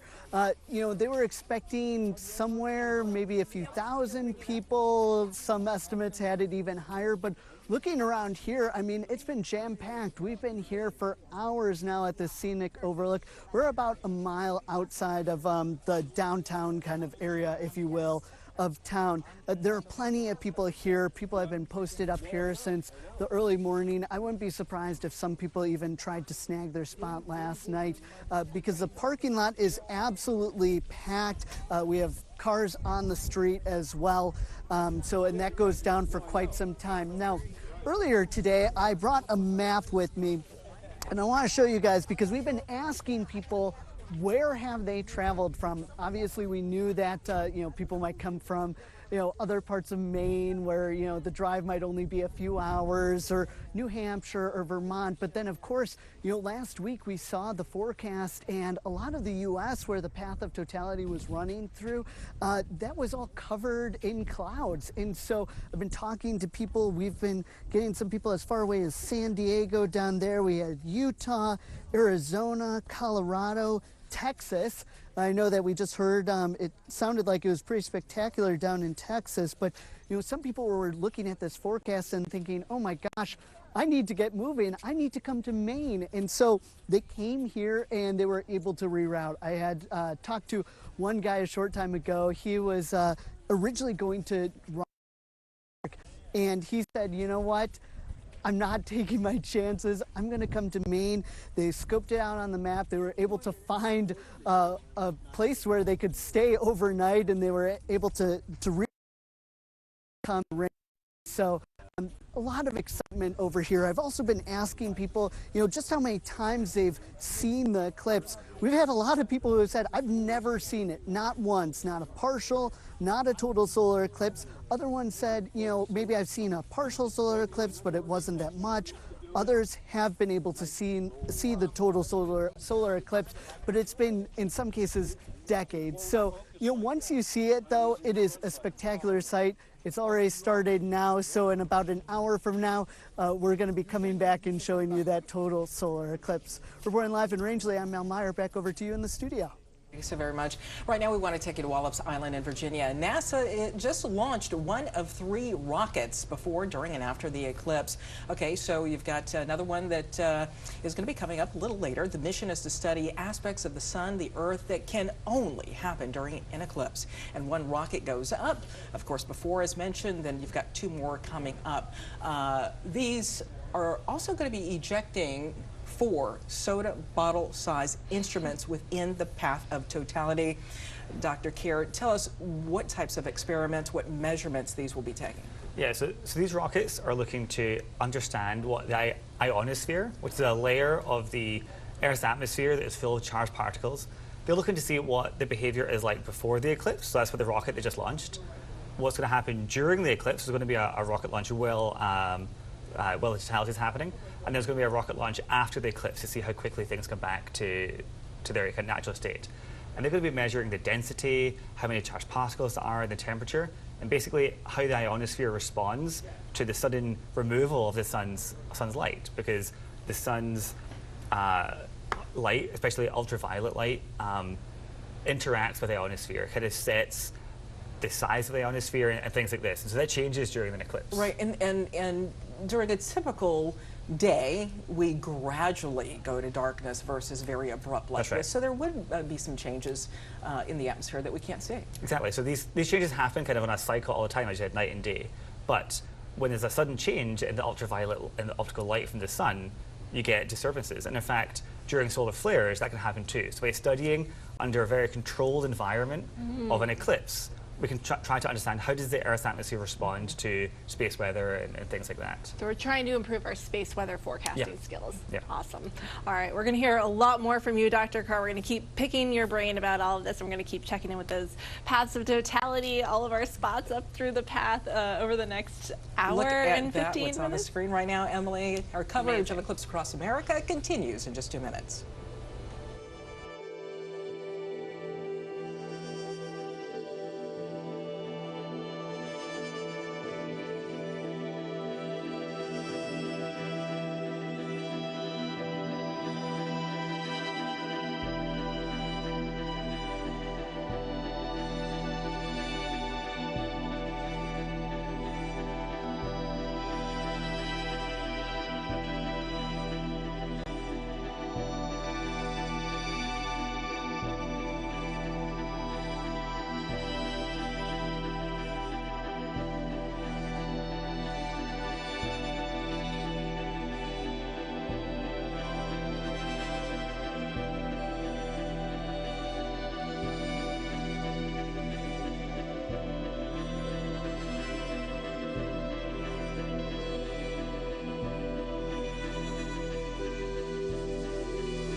welcome back to Eclipse Across America. Happy Eclipse Day. Now we want to return to some of the cities in totality. In just a few minutes, the skies will go dark in Hochtown, Oklahoma. That's right. Oklahoma City reporter Katie Arata is there. We checked in with her earlier. Show us what's going on now, Katie. Oh, sounds very exciting. Yeah, guys, we just got to the totality right now. People are cheering. You can hear them here around me. Everyone's so excited we're able to actually see the moon right now. We weren't sure if the clouds were going to subside enough, but as you can see there, we are able to see it. It just got a little bit cooler out. It feels a lot cooler than just a couple of minutes ago, and it definitely looks like nighttime out here. This is a crazy experience. People are taking pictures and just enjoying this for the next couple of minutes. We have a total of 4 minutes of totality, so we have about, I think it just happened just about a minute ago, so we probably have at least 2 or so minutes left, and we have our glasses ready for when it starts to move over, just to be safe. There we go, there's sunlight for you. So got our glasses. It's really dark out here. This is just a crazy experience, and definitely something that we'll remember, for the rest of your life, for sure. Katie's breath is taken away. Yes. I can tell when somebody's seen an eclipse for the first time because she's so excited and Yeah, she just can't believe it's dark so in the middle of the moving day. for so many people. I mean, there are people who are moved to tears when they see their first totality. Yeah, all right. Well, just down the road, we also have, we want to check in with Joy Betterhausen, who's in Broken Bow, and I think totality happening there as well. Joy, are you there? Yes, we are at totality right now. You can see my photographers got it on us. We have everyone taking photos, taking videos. It's kind of still. We got an applause at first, right when we reached totality, and then everything went still. We've got our street lights on. It is dark. It looks like nighttime, and this is definitely an event to remember. My photographer said, I get it now. I understand why people come to this. And this is my first time ever experiencing totality. We're downtown in Idabel right now, Oklahoma, and everyone is out. We did have a lot of festivities going on, food trucks, a lot of people setting up their telescopes, lining the parking lots, and now it's almost still. It was about 5 minutes ago, just before we reached totality, where we saw the birds kind of come out flying around looking for, spaces to go underneath, but it is just beautiful. We only have about 2 minutes or so to really look at this with the naked eye before we got to put our glasses back on. So everyone is just taking in this awestruck moment right now. I believe we have totality for about 4 minutes here in Idabel. We've been in it for about a minute or two. And grabbing those photos because our next one won't be until 5 within the state of Oklahoma. It's definitely silent right now, but I think we'll start to see, people picking up, the crowds picking up, lots of cheers once we get out of this, and I think we're all going to remember this moment forever. Once again, we're in downtown Idabel enjoying the sights, and I'm going to kick it back over to you guys. Joy, we're just starting to see that diamond ring. I can hear those cheers. Can you tell us how it feels as a meteorologist? Can you feel it cooler? Do you notice anything around? Yeah, oh yeah, no, we felt it start to cool off about, I'd say 20 to 30 minutes ago. You could definitely notice the difference. It was very hot. Temperatures are right around 80 down here. It was very steamy because we have storms coming in later tonight, so you could feel all the moisture starting to push in. But it feels almost like the Midwest, and we are in Oklahoma, right? Nice little breeze, nice cool air. It definitely doesn't feel like April, feels more like February around here. But now that we're out of totality, good chance we're going to start heating up again within the next 30 minutes. And Joy, this is meteorologist Veronica Johnson here. I've got a question for you. Do you see a lot of people who are just taking it in the moment versus holding up their phones and cameras and trying to take photos of the event where they're just in the moment? Oh yeah. I mean, you heard, the crowds go silent. Once we could view it with our naked eye and put the glasses down for a second, everyone was just looking up in awe. It was definitely a sight to see. First time for me to see it. I saw it back in 2017, but it might only been about 50%. So yeah, everyone kind of just put their phones down for a second, just took it in and really enjoyed the sights. Joy, great job. Thanks so very much, and have a blast out there. Okay. So cool, that quiet kind of gave me goosebumps because the chills, of like the cheering crowd, but then the silence. I haven't heard that before. All right, we're going to check in now with our live coverage in Arkansas as we join KATV in Little Rock, Arkansas. Oh my God. And we have totality in And there it Arkansas. is. And take Take off the your glasses. glasses. There's the diamond ring And effect. the diamond ring effect. There it is. Brilliant. We've got 4 minutes of this. Enjoy. We have 360 sunrise around us. Yep. Look in every direction. Mm-hmm. The I've colors never of the seen atmosphere. anything like this, guys. We have talked about years. It's even better than you could have anticipated. Look at that. The corona of the sun. You see the rays emitting out from the sun, the gas that emits out, and you're looking straight at it. We hear fireworks in the distance. Okay, there's Venus, there's Jupiter. And I think you'll start to see a few more stars then popping out as your eyes adjust. There's one. Look how beautiful the horizon is if you're anywhere where you can see it. Oh my gosh. I'm at a loss for words. Yeah. Absolutely still. Listen for crickets and, you know, the animals, insects, they think it's nighttime. You're watching live coverage of the eclipse across Texas, sponsored by Visit Uvalde County, Texas. In Arkansas, this Welcome will back, last everyone. anywhere from 2 minutes to about 4 minutes and 15 seconds. But it's the best 4 minutes and 15 seconds of your life. Look at the craft. Is that I wonder if that's a satellite or a? Oh, Yeah, some of the people are saying what planets. I think planet? To the big right. one to the right, I believe, is Jupiter, and then you've got, I believe, Venus over to the left side, if you're looking out there. You have to tell you, I've got clouds, and with clouds, you can't see it quite as well, but it's even darker outside. But this is, it's unbelievable. You can see little pieces of light coming. We're still not past. We still have plenty of time to go right here in the middle of the shadow. I'm seeing a lot of flashes twinkling over here. I wonder if that's some of the craft that have been up to do research. Yeah, You know, I they're think so. seeing Balloons. a lot of, some of the balloons. This is a long 4 minutes. First timers, how does it compare to your expectation? I'm savoring every second of this. It's unbelievable. I'm just hoping everything goes back to normal, Barry. It's hard to believe it's 1:52 Central Time on a Monday afternoon in Arkansas. Totality is followed by third contact. That's when the moon will start to move away from the sun's disk, revealing the bright light. And as soon as you see that bright light again, you're going to want to put your eclipse glasses back on to protect your vision. But in the meantime, we can savor this without the glasses. I'll never forget this moment, sharing this with you guys, the team with the most experience. It is a privilege. This is an experience to add to that, for sure. Yeah, you can tell, I think we're back up on camera, but you can tell just how dark it is. Now, I don't want to be the bearer of bad news, but in the distance to the southwest, you're starting to see it getting a little bit lighter because the shadow's leaving that southwestern part of the state. I'm so glad that we're in the middle of the path, but no matter what it is, it's just amazing.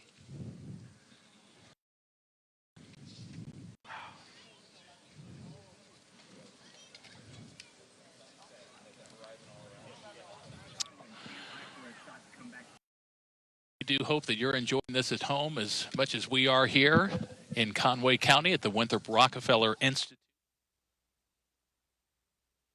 Arkansas, as thousands, millions enjoy the path of totality through our state.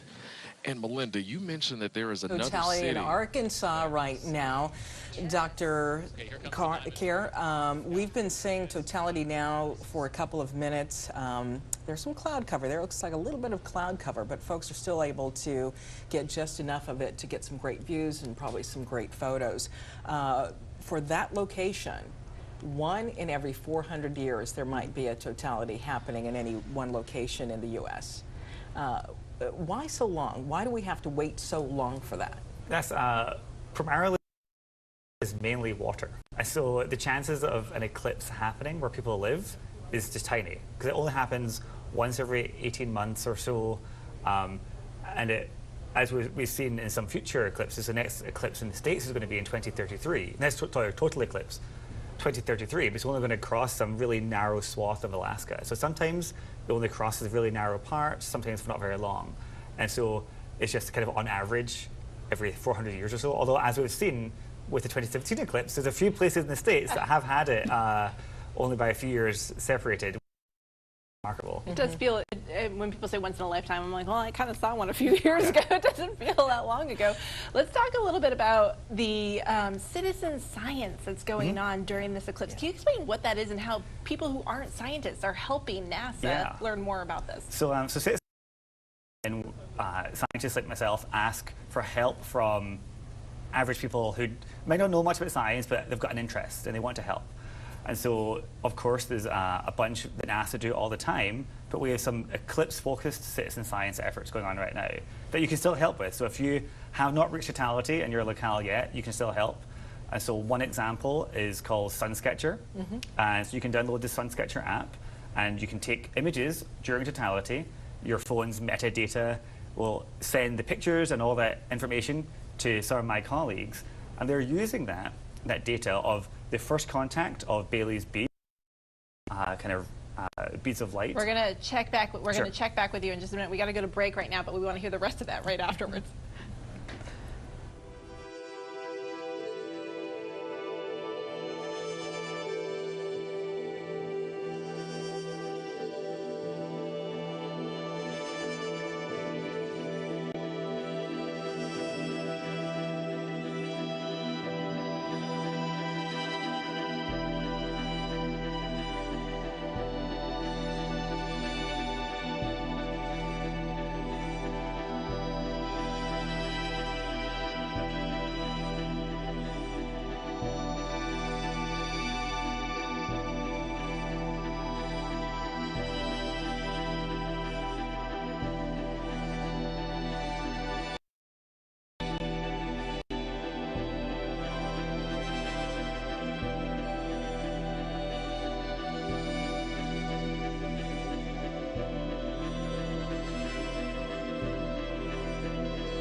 From the National Weather Desk, this is live coverage of the eclipse in America.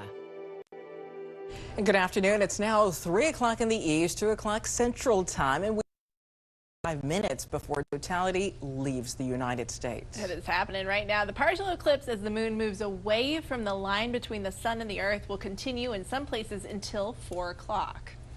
And total began about 1 minute ago in Julia Rozier, she joins us now live. Julie, describe what you're seeing and how people are reacting. Looks like totality maybe it started there? Yeah, that's right. Totality is happening right now here in Carbondale, Illinois. We want to give you a quick look because the countdown is on until the end of it. Now take a look at the sky. You can see it's gotten incredibly dark, almost as if it is sunset here in Carbondale. You can see it is absolutely beautiful. It's a little bit quieter than it was in here in the stadium earlier. People are taking in the moment of a once-in-a-lifetime unique experience at Saluki Stadium in Carbondale. totality is only expected to last for about 4 minutes and 10 seconds. But people here have been excited all day for it. The stadium here fits 15,000 people, and there's over 11,000 people that came to Carbondale to watch the solar eclipse. But you can see people are out pointing at the eclipse, looking at it, taking pictures, taking in the moment. It's very, very beautiful. There's been entertainment here today. Back to you. All right. Thank you so much. That really is special. So Carbondale will stay in totality for 4 minutes. I said, you know, it's something that really is marvelous. It's wondrous to see how...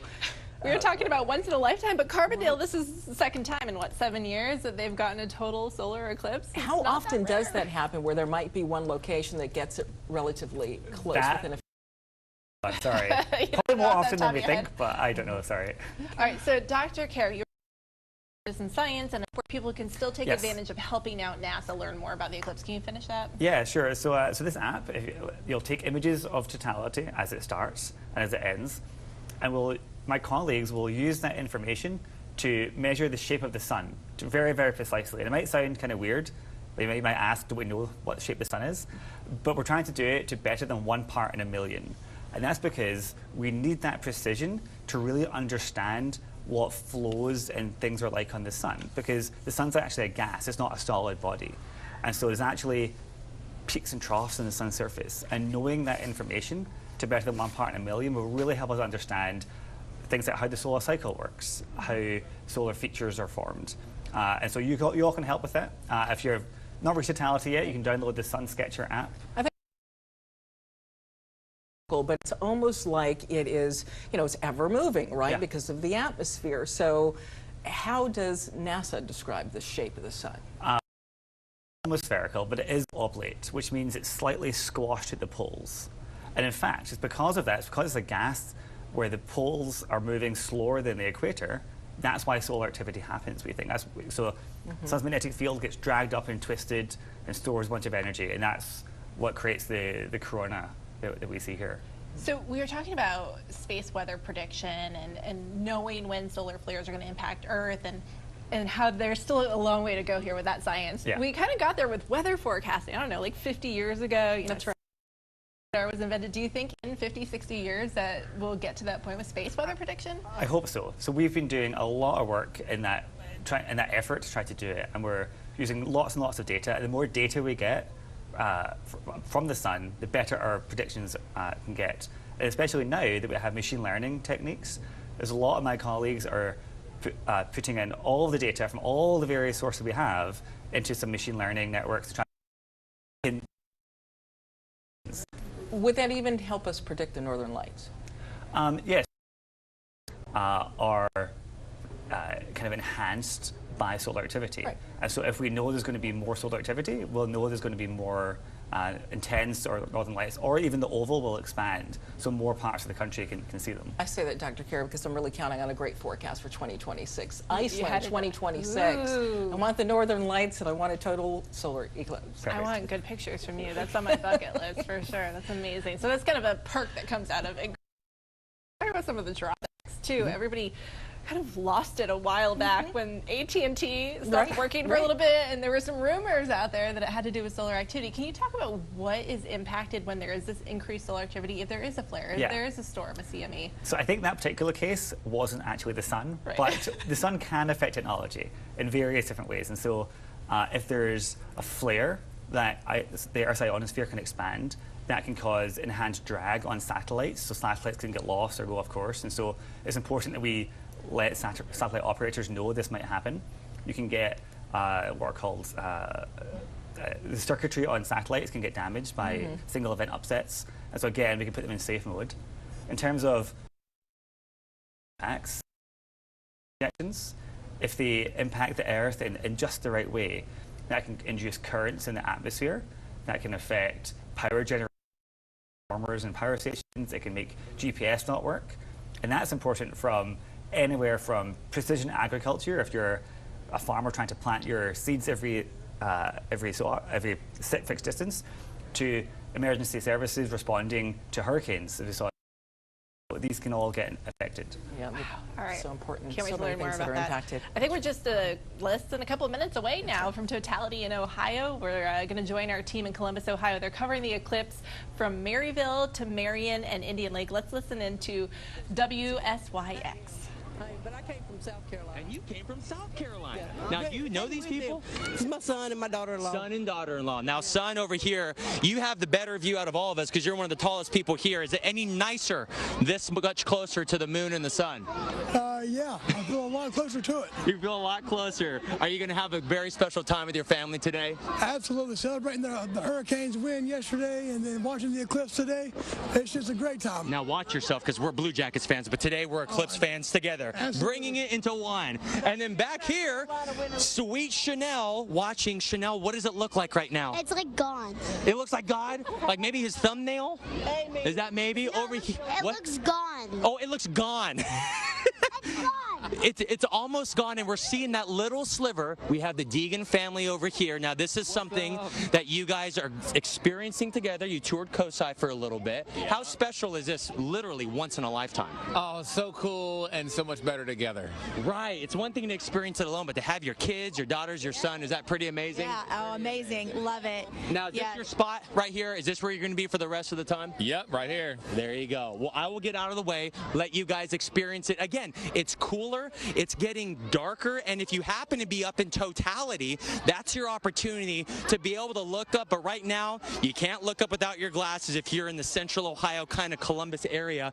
But look at all these people just spanning. Again, it's cooler, the light has gone down, but people are a little quieter and more focused in as we reach that total point, the full effect of that moon going up. But man, what an experience for these people. Again, traveling all the way from North Carolina, South Carolina. I'm going to try to get this gentleman right here. He's looking around. Maybe you can't see it. Sir, how are you? Sure. I'm good. Where are you from? I'm from Earth. You're from Earth. Listen, we're all from Earth today. United Earth. United Earth. He's got the We Are United Earth. Is this pretty cool to experience? This shows you already how united we are when we have phenomena, right? And that's a really good point. That's our common language. United in one common language. Millions of people right now looking up at the sun and Bob Station Marshall. I mean, we are almost there, right, guys? It's the language. We are 3 minutes officially for Totality where we are at the Union County Airport. So we still have a few things that are likely to happen between here and there. Okay. So, Okay, Marcy, describe Bailey's beads for us. Sure. So Bailey's beads is actually really similar to another effect called the diamond ring effect. And this is going to happen, we want to talk about it now because it's going to happen like in the seconds before Totality. So what happens with Bailey's beads is you start to see that crescent get smaller, smaller, smaller until it looks like beads on a string. That's Bailey's beads, named after Francis Bailey, the first person who noticed them. Okay. But the reason it happens is because even though it kind of looks like it, the moon's surface is not smooth, right? Right. Talk about a bonding day. I mean, this is bringing folks together, just being oohed and awed by something that is much bigger than ourselves, Emily. I know. Millions of people along the path of Totality. Are you a little jealous that you're getting some photos? Kids. So we're going to go now to KRC in Cincinnati, Ohio. They're also in Totality. Definitely just a unifying experience for sure. Just everybody coming here for the same reason to experience this. Just so cool. It is absolutely beautiful. Wow. And you can see like a little star up there too. So gorgeous. And again, a lot cooler now than it has been all day when it was kind of heating up here. Wow, I mean, this is a really cool experience. When I worked in Wyoming, that was actually in the path of Totality in Casper, but I didn't get a chance to step outside because I had to be in the studio. So seeing this for myself is such a really cool experience. And I know my family was like, how do you have two eclipses in the places where you live? But I guess I'm just that lucky, John. Oh. That is amazing, and I'm in Totality here. I'm in Totality in Oxford. I can see the sun's corona, which is the sun's atmosphere around the edge there. I mean, it is beautiful. I'm feeling emotional. It's kind of one of those strange feelings in the pit of my stomach, almost kind of a primal thing where I'm like, This is crazy. This is wild. I've never experienced this before. And the people here, they let out a big cheer as soon as we went under totality. We're going to be under totality here for just under 3 minutes. And I mean, this is the time when you're in the totality that you can look at it without protective glasses if you're in totality. And I mean, just looking at it, we can see stars right now. Skies are clear. Folks here just amazed by this sight. I want to come over here. I got to talk to the police officers that are here. Come on over. What do you think? What do you think? It's very impressive. It is. Yeah, What's your name? Nicole Roberts. Nicole Roberts. And it's a weird feeling, isn't it? It is. It is like it's jumped ahead 6 or 8 hours. Yeah. Amazing. Amazing. Thank you for being out here with us today. Yeah, that is it here from Oxford. I mean, I can't even explain how this feels. It's surreal. It's something unusual. It's something odd. And it's beautiful. It is just incredibly beautiful. All right, let's see how things are looking up there in Darke County. Let's head back to Chelsea Sick now to see how totality is going up there. Chelsea, tell us about it. Hey, John, we've been in totality just about the same amount of time so far as you have.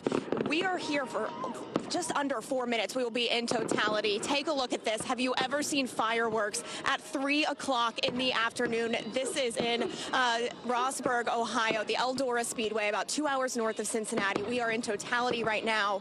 Right after we went into totality, everyone was cheering, and then it was silent for 30, 45 seconds before these fireworks started. It was just an amazing, I think everyone is just in awe at what we're seeing here.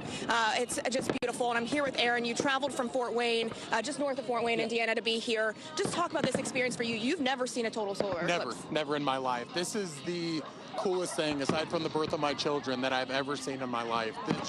There's not words that can explain this. Just looking up and seeing that, and it's amazing.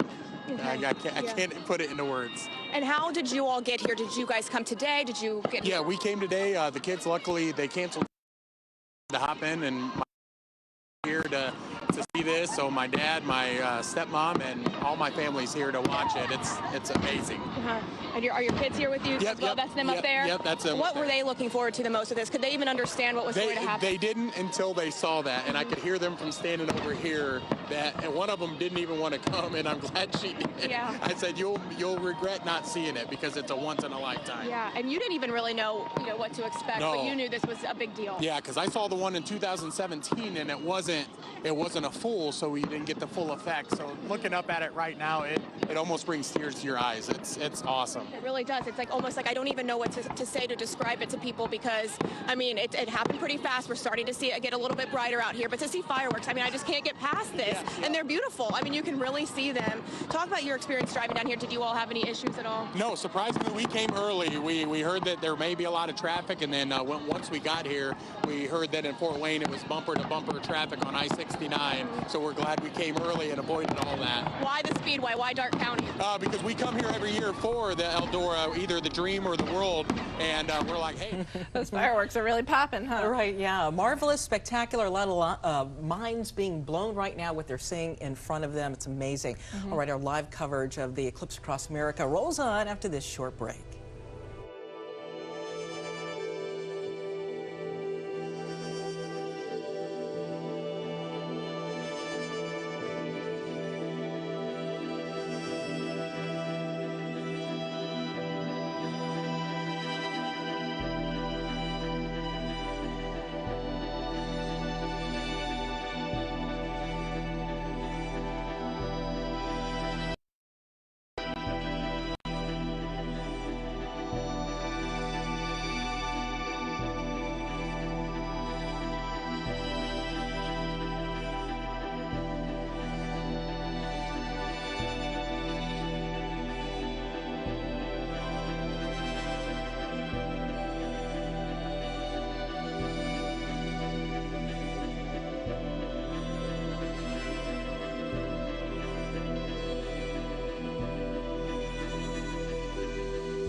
From the National Weather Desk, this is live coverage of the eclipse across America. Continue to check in with some of the cities along the path of totality in just a moment. But one of the things that we've seen over the last hour or so now that we've been in totality, a lot of folks commenting just how they've been moved. I spoke with a NASA scientist, Dr. Kerr, a couple of weeks ago, and he said if you can get to one, even if it means driving a couple of hours, because you're going to be moved. This is something that will change your life. How so? So the sun touches the Earth in ways that we don't often think about. But seeing it in this fashion, seeing the moon and kind of brings it home. In fact, so I've been studying this for 10 years or more, but when I saw the total eclipse in 2017 in Oregon, it was like, oh, that's the thing that I was seeing with my own eyes. That's the thing that I've been studying with satellite data or with computer simulations, and it kind of brought it all home. And this way, especially since so many people can experience it, it kind of hopefully will help people realize that the sun really does impact their lives in ways that they don't normally think about. It's also a good reminder that that's the center of everything, that we're not the center of everything, and just how small and insignificant we are when you see, that we're just a small piece of this puzzle. It's very fascinating. And you were saying a reminder of our connection to outer space, and everybody has a fascination with space, right? Yeah, that all of that is so much bigger than we are here, and the appreciation for that, and of course the connection. I mean, some folks, again, when I said their minds are blown, they're kind of wigged out with first what they're seeing. Some people start cheering, some people start crying because then depending on where you are, if it's your first, your second, your third total solar eclipse, you might react a little different. Yeah.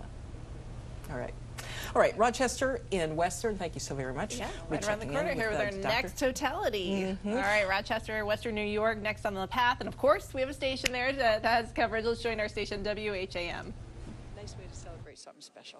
And will the birds chirp in the dark? We want to know that too. Love it. We're keeping our eye on that. Back to you guys. Speak soon. Jackie, thank you very much. Don't have too much fun out there. Stay quiet or you're going to spook the moon away. We don't just have crews on the ground in Monroe County for you. Right now, we do have a drone team flying over Canandaigua, where a total solar eclipse celebration is happening at Finger Lakes Community College. Look at that. Is getting pitch black out there. Take a look at this shot from our drone pilots, Matt Beck and Daniel Finkelstein. FLCC has a researcher from Cornell visiting campus, talking all things eclipse, plus food trucks and more there. All right, it is almost time for the moment we have been waiting for. We are now just about 30 seconds away from totality. Up first, the crowd at SUNY Brockport. We're giving you a live look there in just a moment. I think this is our live picture from SUNY Brockport. You can see, again, they are going to be experiencing 5 additional seconds of totality there. It is dark as night. They are in totality at this moment. Incredible. And you can tell because it is pitch black at this point. Look at how dark it is at 3:20. They are in totality there at SUNY Brockport, right on the center line. So they're going to get that extra 5 seconds of totality to see here just how it is outside. And it's 3:20 in the afternoon. We are officially in totality, everybody. Really incredible images that we're seeing from there. You can see the light on the horizon there. I believe this now is live from Innovative Field. This is a live look from inside Innovative Field, where the Red Wings are hosting that Solar Palooza. They've been doing a festival there. Pitch black as night, live at Innovative Field. Mike Catalan is out there for us, and we know there are thousands of fans in that stadium right now, all out there for this moment. We are in totality at this minute. Really incredible to see the city go dark during the day. You can't even see the people there. Right in front of us, there are people in front of this camera, but it is so dark during totality that you can't even tell. It almost looks like they're inside somewhere with the lights shut off. Now we're at Parcel 5 downtown for the party in the dark. Wow, Really, the only thing lighting the screen up there are cell phones. Yeah. People trying to take images of the moon and the sun. Unfortunately, we are seeing cloudy sky out there. But again, you can see the result of this total solar eclipse of totality over Rochester, plunging the area into darkness. Now, if those clouds were not in the way right now, we would be able to see that soupy atmosphere, that plasma mix of ions and electrons, the corona of the sun. Really incredible. Now here at the Rochester Museum and Science Center, Karen. Yeah, they are there for the Rock the Eclipse Festival. And again, you can see the clouds there, but pitch darkness they're in right now. Street lights have been turned on. Look at that. As if it's nighttime. So you can see so many people there just in awe outside. It's total darkness, 3 in the afternoon. You can only imagine what being indoors, what it is like out there experiencing this. It's got to be a visceral experience for a lot of these people, you know, groups of people coming together, uniting all over this one singular experience, people from all around the world coming to the region for this. Now, Casa Larga Vineyards in totality, probably toasting away with some nice vino at this hour. Hopefully they can remember where their mouths are, because they can't see anything at this point. Nothing at all. Yeah, don't spill it. Thankfully, they've got some fire going there so they can see in front. But it's incredible. I mean, we knew it was going to be like this. It's incredible to see just how dark it is. And this is going to last for another couple minutes at least for us, because we are in the path of totality here. We are in that path of totality. Casa Larga Vineyards, one of the highest spots elevation-wise in Monroe County. Unfortunately, not high enough to get through those higher elevation clouds that are pretty thick at this hour. But incredible images just to see how dark it is outside at 3:23 and 30 seconds in the afternoon. Yeah, so they are there toasting the moment away. Like you said, so many people coming from across the globe. And I think we're going to be checking in here with Scott back at C. Hey, Scott, how's it going there? Hard to describe. It's of the afternoon. Just look at what we're seeing, and we're getting out of totality now very shortly. So the sky is brightening again. Everybody's reaction here was really incredible to observe, and we got quite dark. We got like nighttime dark for a good 2.5 minutes, and now you can go up, Will, and show them we're coming out of totality. So we're slowly becoming daylight again. It's a pretty remarkable day, regardless of the thick clouds we had. And you're not going to see this the rest of your life. You won't have these 3.5 minutes again out here. Really incredible. Let me go talk with somebody real quick. Excuse me. I asked you guys. We're going to talk with you real quick. Give me your thoughts on what you just observed. Amazing. I've never seen anything like it in my life. Yeah, it was unreal. We had no idea like what to expect, but that was just incredible. So yeah, I mean, you might have heard on news or social media that it would get dark. Were you really surprised it got that dark? I couldn't believe how long it was too, and I was upset that the clouds were here, but we still saw everything. Yeah, and it got a little chilly, right? Yeah, it did. I felt it. Well, guys, it was so great to talk with you. It's fun to hear about the weather and the changes that take place. And, you know, it's happening even in places where there's not that path of totality. Here in Washington, D.C., That's right. we're only in 87% totality, and it's actually peaking right now. That's right. I was talking to Jay the other day. I know he's excited about this. He's on the National Mall, where crowds have flocked to a festival hosted by the National Air and Space Museum. Hey, Jay. Hey, good afternoon, guys. This is really a spectacular event. I think we just got through most of it right now. I've got my two here. I've got the glasses here, and I've got some other ones that are specifically for the sensor on your camera. And let's just take a look, and let's just look at all these people. Look behind us as we go back toward the west lawn of the Capitol building. There must be tens of thousands of people here. And the really cool thing about it, Matt, is we come this way, we walk over here, there's all these tents all over the place where folks can learn about different things of science, about the eclipse, about the ultraviolet light that could ruin your eyes if you don't use these special protective glasses. All kinds of things we can learn about the solar system. And folks here were just oohing and ahhing flying, and I think what was really magical, two things. One, it's a little cooler in temperature. Two, it suddenly got a little darker. It didn't get too dark, but it was kind of creepy dark. And then the other thing I really like is just looking up at people like this gentleman with this smile on his face as he's seeing this amazing cosmic celestial coincidence. It really is a remarkable coincidence. And I'm going to come over here really quickly and talk with a scientist. We talked with you just moments ago. Yeah. I got to warn you, you're on live TV, but just give me a really quick feeling in your heart as what does this collective experience mean to you and your place in the universe? Because you were very prophetic a few moments ago when we were talking. Sure. I mean, I think what I said earlier was, you know, in the news we've been hearing a lot about this eclipse and how many people are paying attention to it, how many people are traveling to see it. There's some editorials I've read about how maybe this is going to bring the country together and unite us in a way that maybe we need to be. Just a common shared experience. So. And it is pretty spectacular, isn't it, to see this remarkable coincidence of science.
Welcome back to Eclipse Across America. Good afternoon. We want to welcome everyone watching on our CBS stations who are joining us now for continuous coverage. I'm meteorologist Veronica Johnson. And I'm meteorologist Emily Gracie. Thanks for joining us. Totality just began in Rangeley, Maine. Let's get right to our Portland reporter, Mal Meyer. What's going on out there, Mal? Oh my gosh, this is just a spectacular sight, you guys. I can't believe it. I've seen this already once. I saw it back in 2017, but it is indescribable, the feeling. It was getting really like eerily dark, like almost a hazy dark. And now if my photographer will show you, there's also like this, at the same time, like almost like a sunset that is happening right now. It absolutely gives you chills. The crowd just went completely wild. We are surrounded by people at the scenic overlook here, and hopefully you can see they are all just taking this in. We have talked to so many people today who said that this was their first time seeing any kind of eclipse, and they were here for this one. So this is really the minutes that we have been waiting for the entire day. Just 2 minutes and 24 seconds of this spectacular sight. It truly is like a once-in-a-lifetime moment, and if you are ever able to go see it, if you weren't able to go see it this time, really encourage people to come see it, because it is just like absolutely unlike anything you have ever seen, ever experienced. And so we have just people taking tons of photos, but really just trying to take it in for themselves, just trying to look at it, because it just goes by so quickly here, and it sounds like it's actually going to be wrapping up here any second now. It was just absolutely spectacular. And there it comes. And just like that, it's over. But, you know, people are very happy with this. Clearly just really excited. You're hearing the cheers all around me. And just like that, it feels like the lights are almost coming back on at your house or something like that. All of a sudden, it's daylight once again. So this has been absolutely spectacular. And people are popping back on their glasses so they can look so quickly. But it is truly astonishing just thinking of everything that has to happen in order for an eclipse to come to fruition and to be in the path of totality. As we were mentioning before, there were people who had come here from New York, from Massachusetts, New Hampshire, as far away as California, Utah, Texas, all coming here for this. Just absolutely spectacular. What a wonderful experience to have. So we're going to be talking to some of the people who got to witness it first here in just a little bit, but it was just absolutely spectacular. Those 2 minutes go by so fast, but it was just absolutely incredible, especially in the moments leading up right up to it. It was getting dimmer and dimmer and dimmer, and then all of a sudden that almost like sunset look across the horizon, and then of course totality. It is just unlike anything you've ever seen.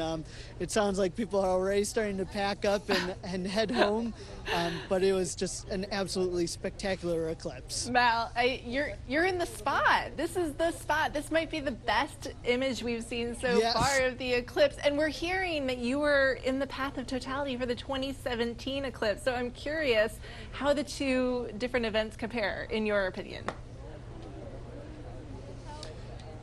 Yeah, so at that time I was going down to Missouri and I was able to check out it then, and it was spectacular. I had no idea what to expect, and that time it was kind of a last minute decision. This I kind of forgot about, just like really the moments leading up to this. This was so incredibly clear. It was so beautiful. The conditions were absolutely phenomenal. Really barely a cloud in the sky. So this was perfect for everybody who could make their way here to Maine. Mal, meteorologist Veronica Johnson here. I got a question for you. So listen, I know there's some snowpack on the ground. Could you tell how significant the temperature drop was as it went to darkness, and with the fact that it's got the... Oh yeah, absolutely. I was just wearing, you know, like a thin jacket before, not even a jacket, kind of a pullover. And, you know, I ended up deciding to throw on my winter jacket over it. I'm really glad that I did, because that temperature drop probably was somewhere around 15 degrees. I mean, significant, and it started feeling a little bit cooler as the partial eclipse started happening, but then especially within the last 5 minutes and then totality, it felt really cold up here. It is starting to warm up a little bit, but it is definitely chillier than it was earlier today. Mal, you've done a great job with the play-by-play, and it sounds like everybody's still having a lot of fun, even though you're out of it now. Thanks so very much. Yeah, thank your photographer for us, too. Those are some amazing shots. Yes, no problem. You know, Veronica, we're taking a look at that image right there that we're seeing of the final view here in the United States, Houlton, Maine. This is where it's going to exit the United States, our last view of the eclipse. For Canada, right? Yes, and of course, if you're just joining us, we have an expert here on set with us, NASA solar physicist, Dr. Graham Kerr, who's talking all about this. Can you tell us what we should be looking for in these last few moments that we're going to get this view of the eclipse? So the last part of the US to have the eclipse will probably soon be seeing the diamond ring as the sun leaves. And so that's, again, because the moon has this structure, it's got mountains and valleys. This diamond ring is the last bit of the bright sun surface it peeks through. And that kind of signifies the end of the eclipse. And then we'll move into some more Bailey's beads, and then eventually just a partial eclipse. And because it's all the way at the end of the U.S., how long is this going to last? We've talked about the max, a little, what, 4 minutes, 28 seconds. So how long will this last? It's only a couple of minutes, I think, at the end of the path, because they are surface curves, and so just the projection of that shadow changes as you're going along the curved Earth towards the top of the States. So it's only a couple of minutes. All right, so as we say goodbye to this eclipse, and you've talked about the next one that's coming up, you know, but that one's just kind of clipping Alaska, and they get dark all the time anyway, right? So when's the next one that's going to just cross across the country again? there's two coming up in about 20 years' time. So there's one in 2044. That's going to touch a bit of Montana and the Dakotas. But the next one that's going to cross a big swath of the country, pretty comparable to the 2017 eclipse. It's going to start in California, it's a bit further south though. It's going to start in California and end in Florida, and that's in 2045.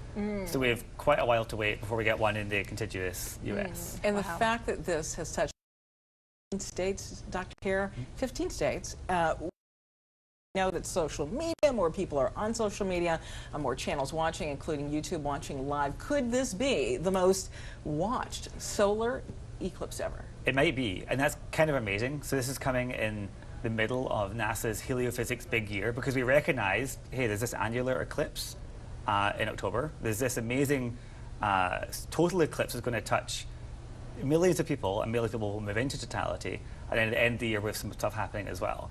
And so we're really hoping that this is, as you said, one of the most watched, and that people will really start to learn about the sun and heliophysics and why it's important.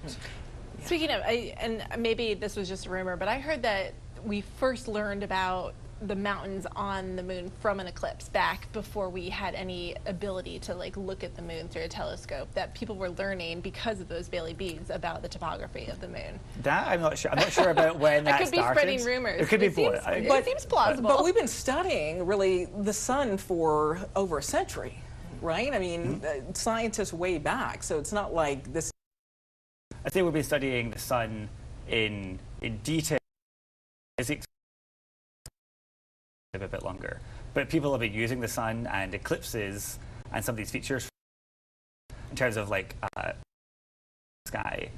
But you're right. But I think the mountains of the moon was probably when Galileo was first using telescopes. Yeah. I mean, even the way they were building Egyptian tombs to like line up with the solstices. I mean, it's amazing how things have been going on for so long. In fact, people have been fascinated by eclipses for thousands of years, and unfortunately, we don't have film that goes back that far. Right, but we can take you back to the eclipses as seen in 1953. Meteorologist Tony Martin turns back the clock. A lot of interesting things happened in 1953. A polio vaccine was developed, the Korean War came to an end, Dwight Eisenhower was inaugurated as president, and Queen Elizabeth II of England. Some of the biggest spectacles that year were the 5 eclipses that were visible across a large part of the globe, 3 being solar and 2 total lunar eclipses. While it's not uncommon to have 5 in a year, it is somewhat rare to have 2 total lunar eclipses in a 12-month period. You're looking at footage from the summer of 1953 solar eclipse. People were getting a look at the second of 3 solar eclipses that year by ground and even by plane. This was the most full solar eclipse of the year in 1953, with about 90% of the sun obscured at one point. It was most visible across northern and western North America. Earth experiences 4 eclipses a year on average, 2 solar and 2 lunar. But we can have 5 solar eclipses in 1 month. The last time that happened was in 1935. The next time for that, 2206. And we want to come back out here with NASA astrophysicist Graham Kerr. Graham, this is one of those things where it's impacting everyone. I mean, there are words that you can use: marvelous, magical, cosmic, life-changing, all of that. It impacts everybody. For those of us who are older, we want to be good stewards of the planet that we live on and realize our connection to the total universe. But for kids, this can be the thing, seeing something like this, a total solar eclipse, that puts them on a path of, I want to study science. I want to major in science. I want to do something along the lines of astrophysicist, heliophysicist. How did you get into doing what you're doing? Yeah, I completely agree with you. This is a great opportunity for people to try to get enthused and enthusiastic. I kind of fell into this field. I was going to be a lawyer, but luckily for me, the Scottish government, so I'm originally from Scotland, the Scottish government had a program where they had the Scottish Space School, and they kind of plucked up 50 or so kids who are studying physics in high school and sent them off to Johnson Space Center for 10 days or so. And being at Johnson Space Center and talking to scientists and being exposed to all of the science and the engineering that's happening there and talking directly to the scientists kind of made me realize, oh, this is a job in here, as well as being something I was obviously interested in. I could make a career out of this. And so that was kind of eye-opening. So I'm hoping NASA, through this heliophysics big year and through this this total eclipse, can do the same for kids in the States. Right. Well, this has been quite the program here this morning, quite the planning, morning, afternoon that's gone into it. And for folks who have been outside witnessing maybe just a partial solar eclipse, okay, that's fine. But the content of what you have seen here today and a lot of the imagery from NASA, that will be available online. Emily, I know you have spoken with a lot of NASA experts. Yeah. But, if you go onto the National Weather Desk YouTube page, there is a plethora of lots of information. And I know NASA scientists are going to be studying a lot of the citizen science data that's coming in. You guys are going to be going through this for months and years to come, right? That's exactly right. Okay, so we talked about the data that's collected on jets. We talked about citizen scientist data. How is all that data layered together then and made accessible to universities, to government, and to private sector? So in terms of universities, that's going to be probably the fundamental research. And so colleagues like my colleagues who are running the WB-57, there were 3 experiments on there. That's going to help engineering students from building the technology to take to the camera systems. It's going to help some of my physics colleagues. When they stitch together all that data, they're looking for little oscillations in the corona as they go along. So they're going to use that to understand what is the source of a lot of the dynamics that we see in the atmosphere.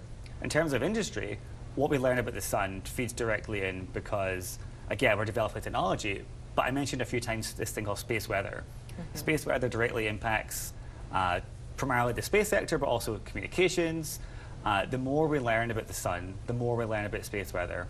And the more we learn about the ionosphere, the more we learn about how space weather impacts the Earth. So all these things are really important, especially now that the space sector is $1 billion, multi-billion-dollar industry. Having the knowledge of how that can be impacted is important. And for folks who are just joining us, real quick, give an overview, about 15 seconds or so, the difference between a total, an annular, and a partial. Okay, so a total is what we saw a lot of the images of today, and that is when the moon completely covers the sun and we're able to see this faint outer sun's atmosphere, the corona. The partial eclipse is what we're seeing on the screen right now. That's when a chunk of the sun is kind of taken out. An annular. Oh, hold that, Dr. We're going to finish that right after the break. We'll be right back. Stay with us.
Well, students, faculty, and staff from Bowie State University is in Maryland, is holding an eclipse viewing event. Brad Bell joins us live from there. Brad, how many people are there reacting to the event? Yeah, well, look, it was a big event, but the minute it reached what we're calling totality, which was about 87% here on the D.C. suburbs, everybody left. They said, well, that's it. And everybody just packed up and left. But, you know, this was a big deal here at Bowie State. Bowie State is an HBCU. It's the oldest HBCU in the state of Maryland. It's one of the 10th oldest in the country. And they really wanted to put on a show here. Let me take a quick peek. And they got involved with NASA. NASA provided these glasses. We still have a little bit of a crescent there. We can see the moon rapidly exiting out of the top of the sun is what it looks like here. But they wanted to get some people excited, the people that organized it, and they brought in some guests. And joining me now is Kenneth Harris. He's an engineer. He is from where we are, Prince George's County, worked for NASA. Now he's a private contractor. You had a message here, right? Selling STEM a little bit? Yeah, selling STEM. I'm excited about the field of STEM. I'm excited what we're doing within the community here. And STEM is so important, building and developing that and increasing that pipeline for our students. And Solar Eclipse is just another way to get folks riled up and get them excited. I saw a few people putting them on, kind of going ooh and ah. Did you see that? Did you get what you're looking for? I did, exactly. We got the 88% totality here because we're not along the exact path, because that would have been a treat to have a total solar eclipse. But even now, like you said, we've got about 20-ish% left as the moon moves out of our line of sight till later tonight. How'd you? Oh, I'm ecstatic. Yeah, the whole time beginning to end. I got my son's out here somewhere. He's enjoying his very first solar eclipse. He's 3 years old, so he wasn't alive during the previous one, at least the 2017 one. So I'm over the moon. I'm excited for him.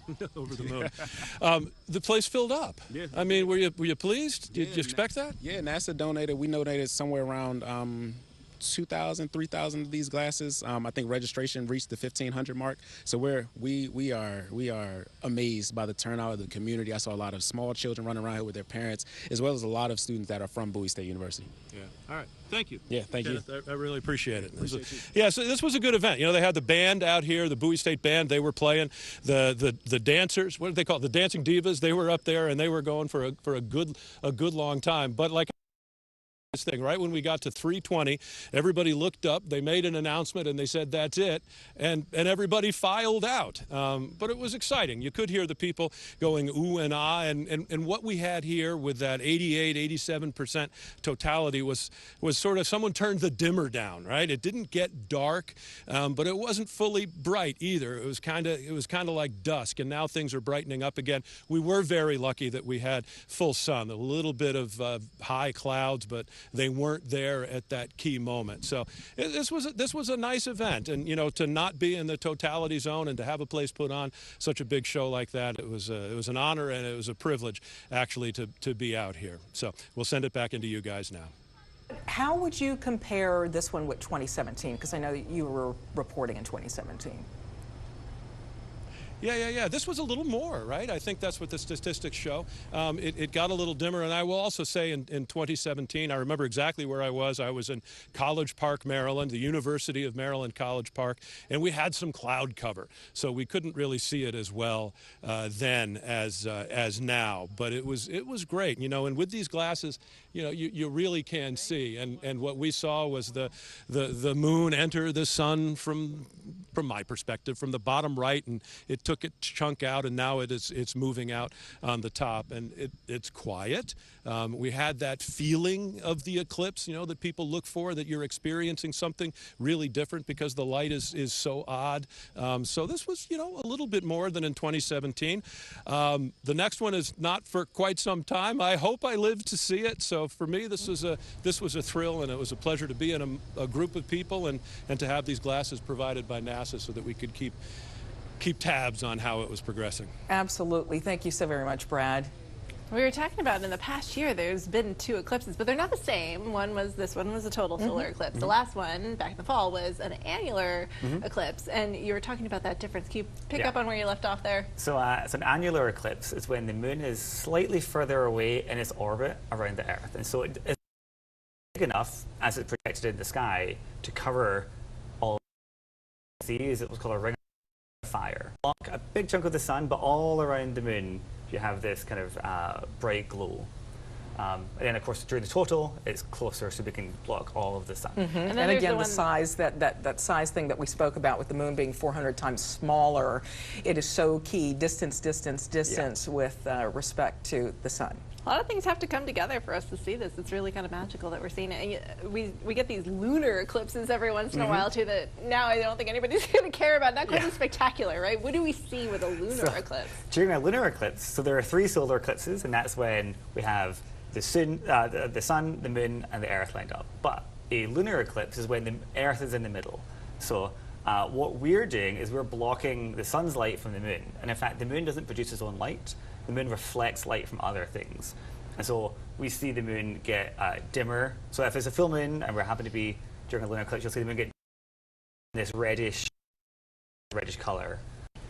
So not quite the show that we saw today, is what you're saying. There's always the lunar eclipse that precedes the solar. Is that right? Okay, well, we'll get back to that. The things that the path is always different. Why? That's, again, to do with kind of everything lining up. And so the geometry of that path changes, one, depending on the season. So is the moon going around its orbit? Is it kind of coming into or away from the northward direction? But also, is it above or below that 5-degree line? Like, is That's it, right. So it can take on a lot of different paths. Right. NASA put out this image that we were just looking at of the annular that came through in October, I think it was, and then this one, because it's such a big year, and NASA was really advertising this is the sun's big year. We've got solar, cycle peaking. We have 2 eclipses we're talking about. So what next? What can we look forward to next? What's on the horizon? I guess I should say. The end event of the heliophysics big year is when Parker Solar Probe, which is the first spacecraft that was sent to the sun, gets to its closest approach. So it's going to get to within 10 solar radius distance, which is the closest we've ever sent a spacecraft. And it's going to take lots and lots of really, really useful data from within the solar corona. So that's happening on Christmas Eve this year. Okay. And we'll get the data a little bit after. It's very What's far that thing away. made of? It's got a really, really high-tech heat shield that I would guess so. the folks at Johns Hopkins designed. Wow. All right. Well, if you missed seeing today's total solar eclipse in person, you will have more. The next total solar eclipse is just 2 years away on August 12th, 2026. But as you can see there, the path of totality is over western Greenland, far eastern Iceland, and finally northern Spain. There'll also be another one on August 2nd of 2027. Portions of North Africa and the Middle East will be in the path of that totality. There's people that do go all over the world chasing these. Yes, I'm right there. You're doing it? Iceland, 2026. The next total solar eclipse visible in the U.S. will appear in parts of Alaska in 2033. In 2044, one will be visible in North Dakota and Montana. But the best opportunity will come 21 years out. On August the 12th, a total solar eclipse travels from coast to coast from Northern California to Florida. And among the cities that will be in totality are you ready? Reno, Salt Lake City, Oklahoma City, Tulsa, Orlando. That's going to be huge. And Fort Lauderdale. Little Rock will also be in the path just like it was today. And one of the things that is just crazy, a lot of folks had a hard time wrapping their head around it, is the big difference between 95% totality and 100%. I got my eye on the one in 2054. That one's going through South Carolina. It's there you go. Right. Another one in Charleston. Get the cocktail. You saw the 2017 one, right, Morgan? I did. Did you have clear skies? Was it We good? did. We were really lucky. Yeah. Great viewing conditions. Yep, same in Charleston. We lucked out. There were a lot of clouds, some storms popping up around us, but we got a good a little clearing. The weather, right, again, can be so tricky with this, even if you look it's a real at buzzkill. The climatological record, for sure. Right. Dr. Kara, thank you so much for joining us today. 3 hours of expertise. I think we have learned a lot. Just Veronica and I ourselves have learned so much, so we really appreciate your time here today. Of course. Thanks for having me. Thank you. Thank you very much. All right. Well, thanks for joining us. This has been a production of the National Weather Desk, which you can find our show on the air Monday through Friday on YouTube, Facebook, and some of the stations you're watching us on today. Yeah, for sure. Let's take a look back now at some of the highlights as the total solar eclipse moved from Texas to Maine. Have a great day, everyone.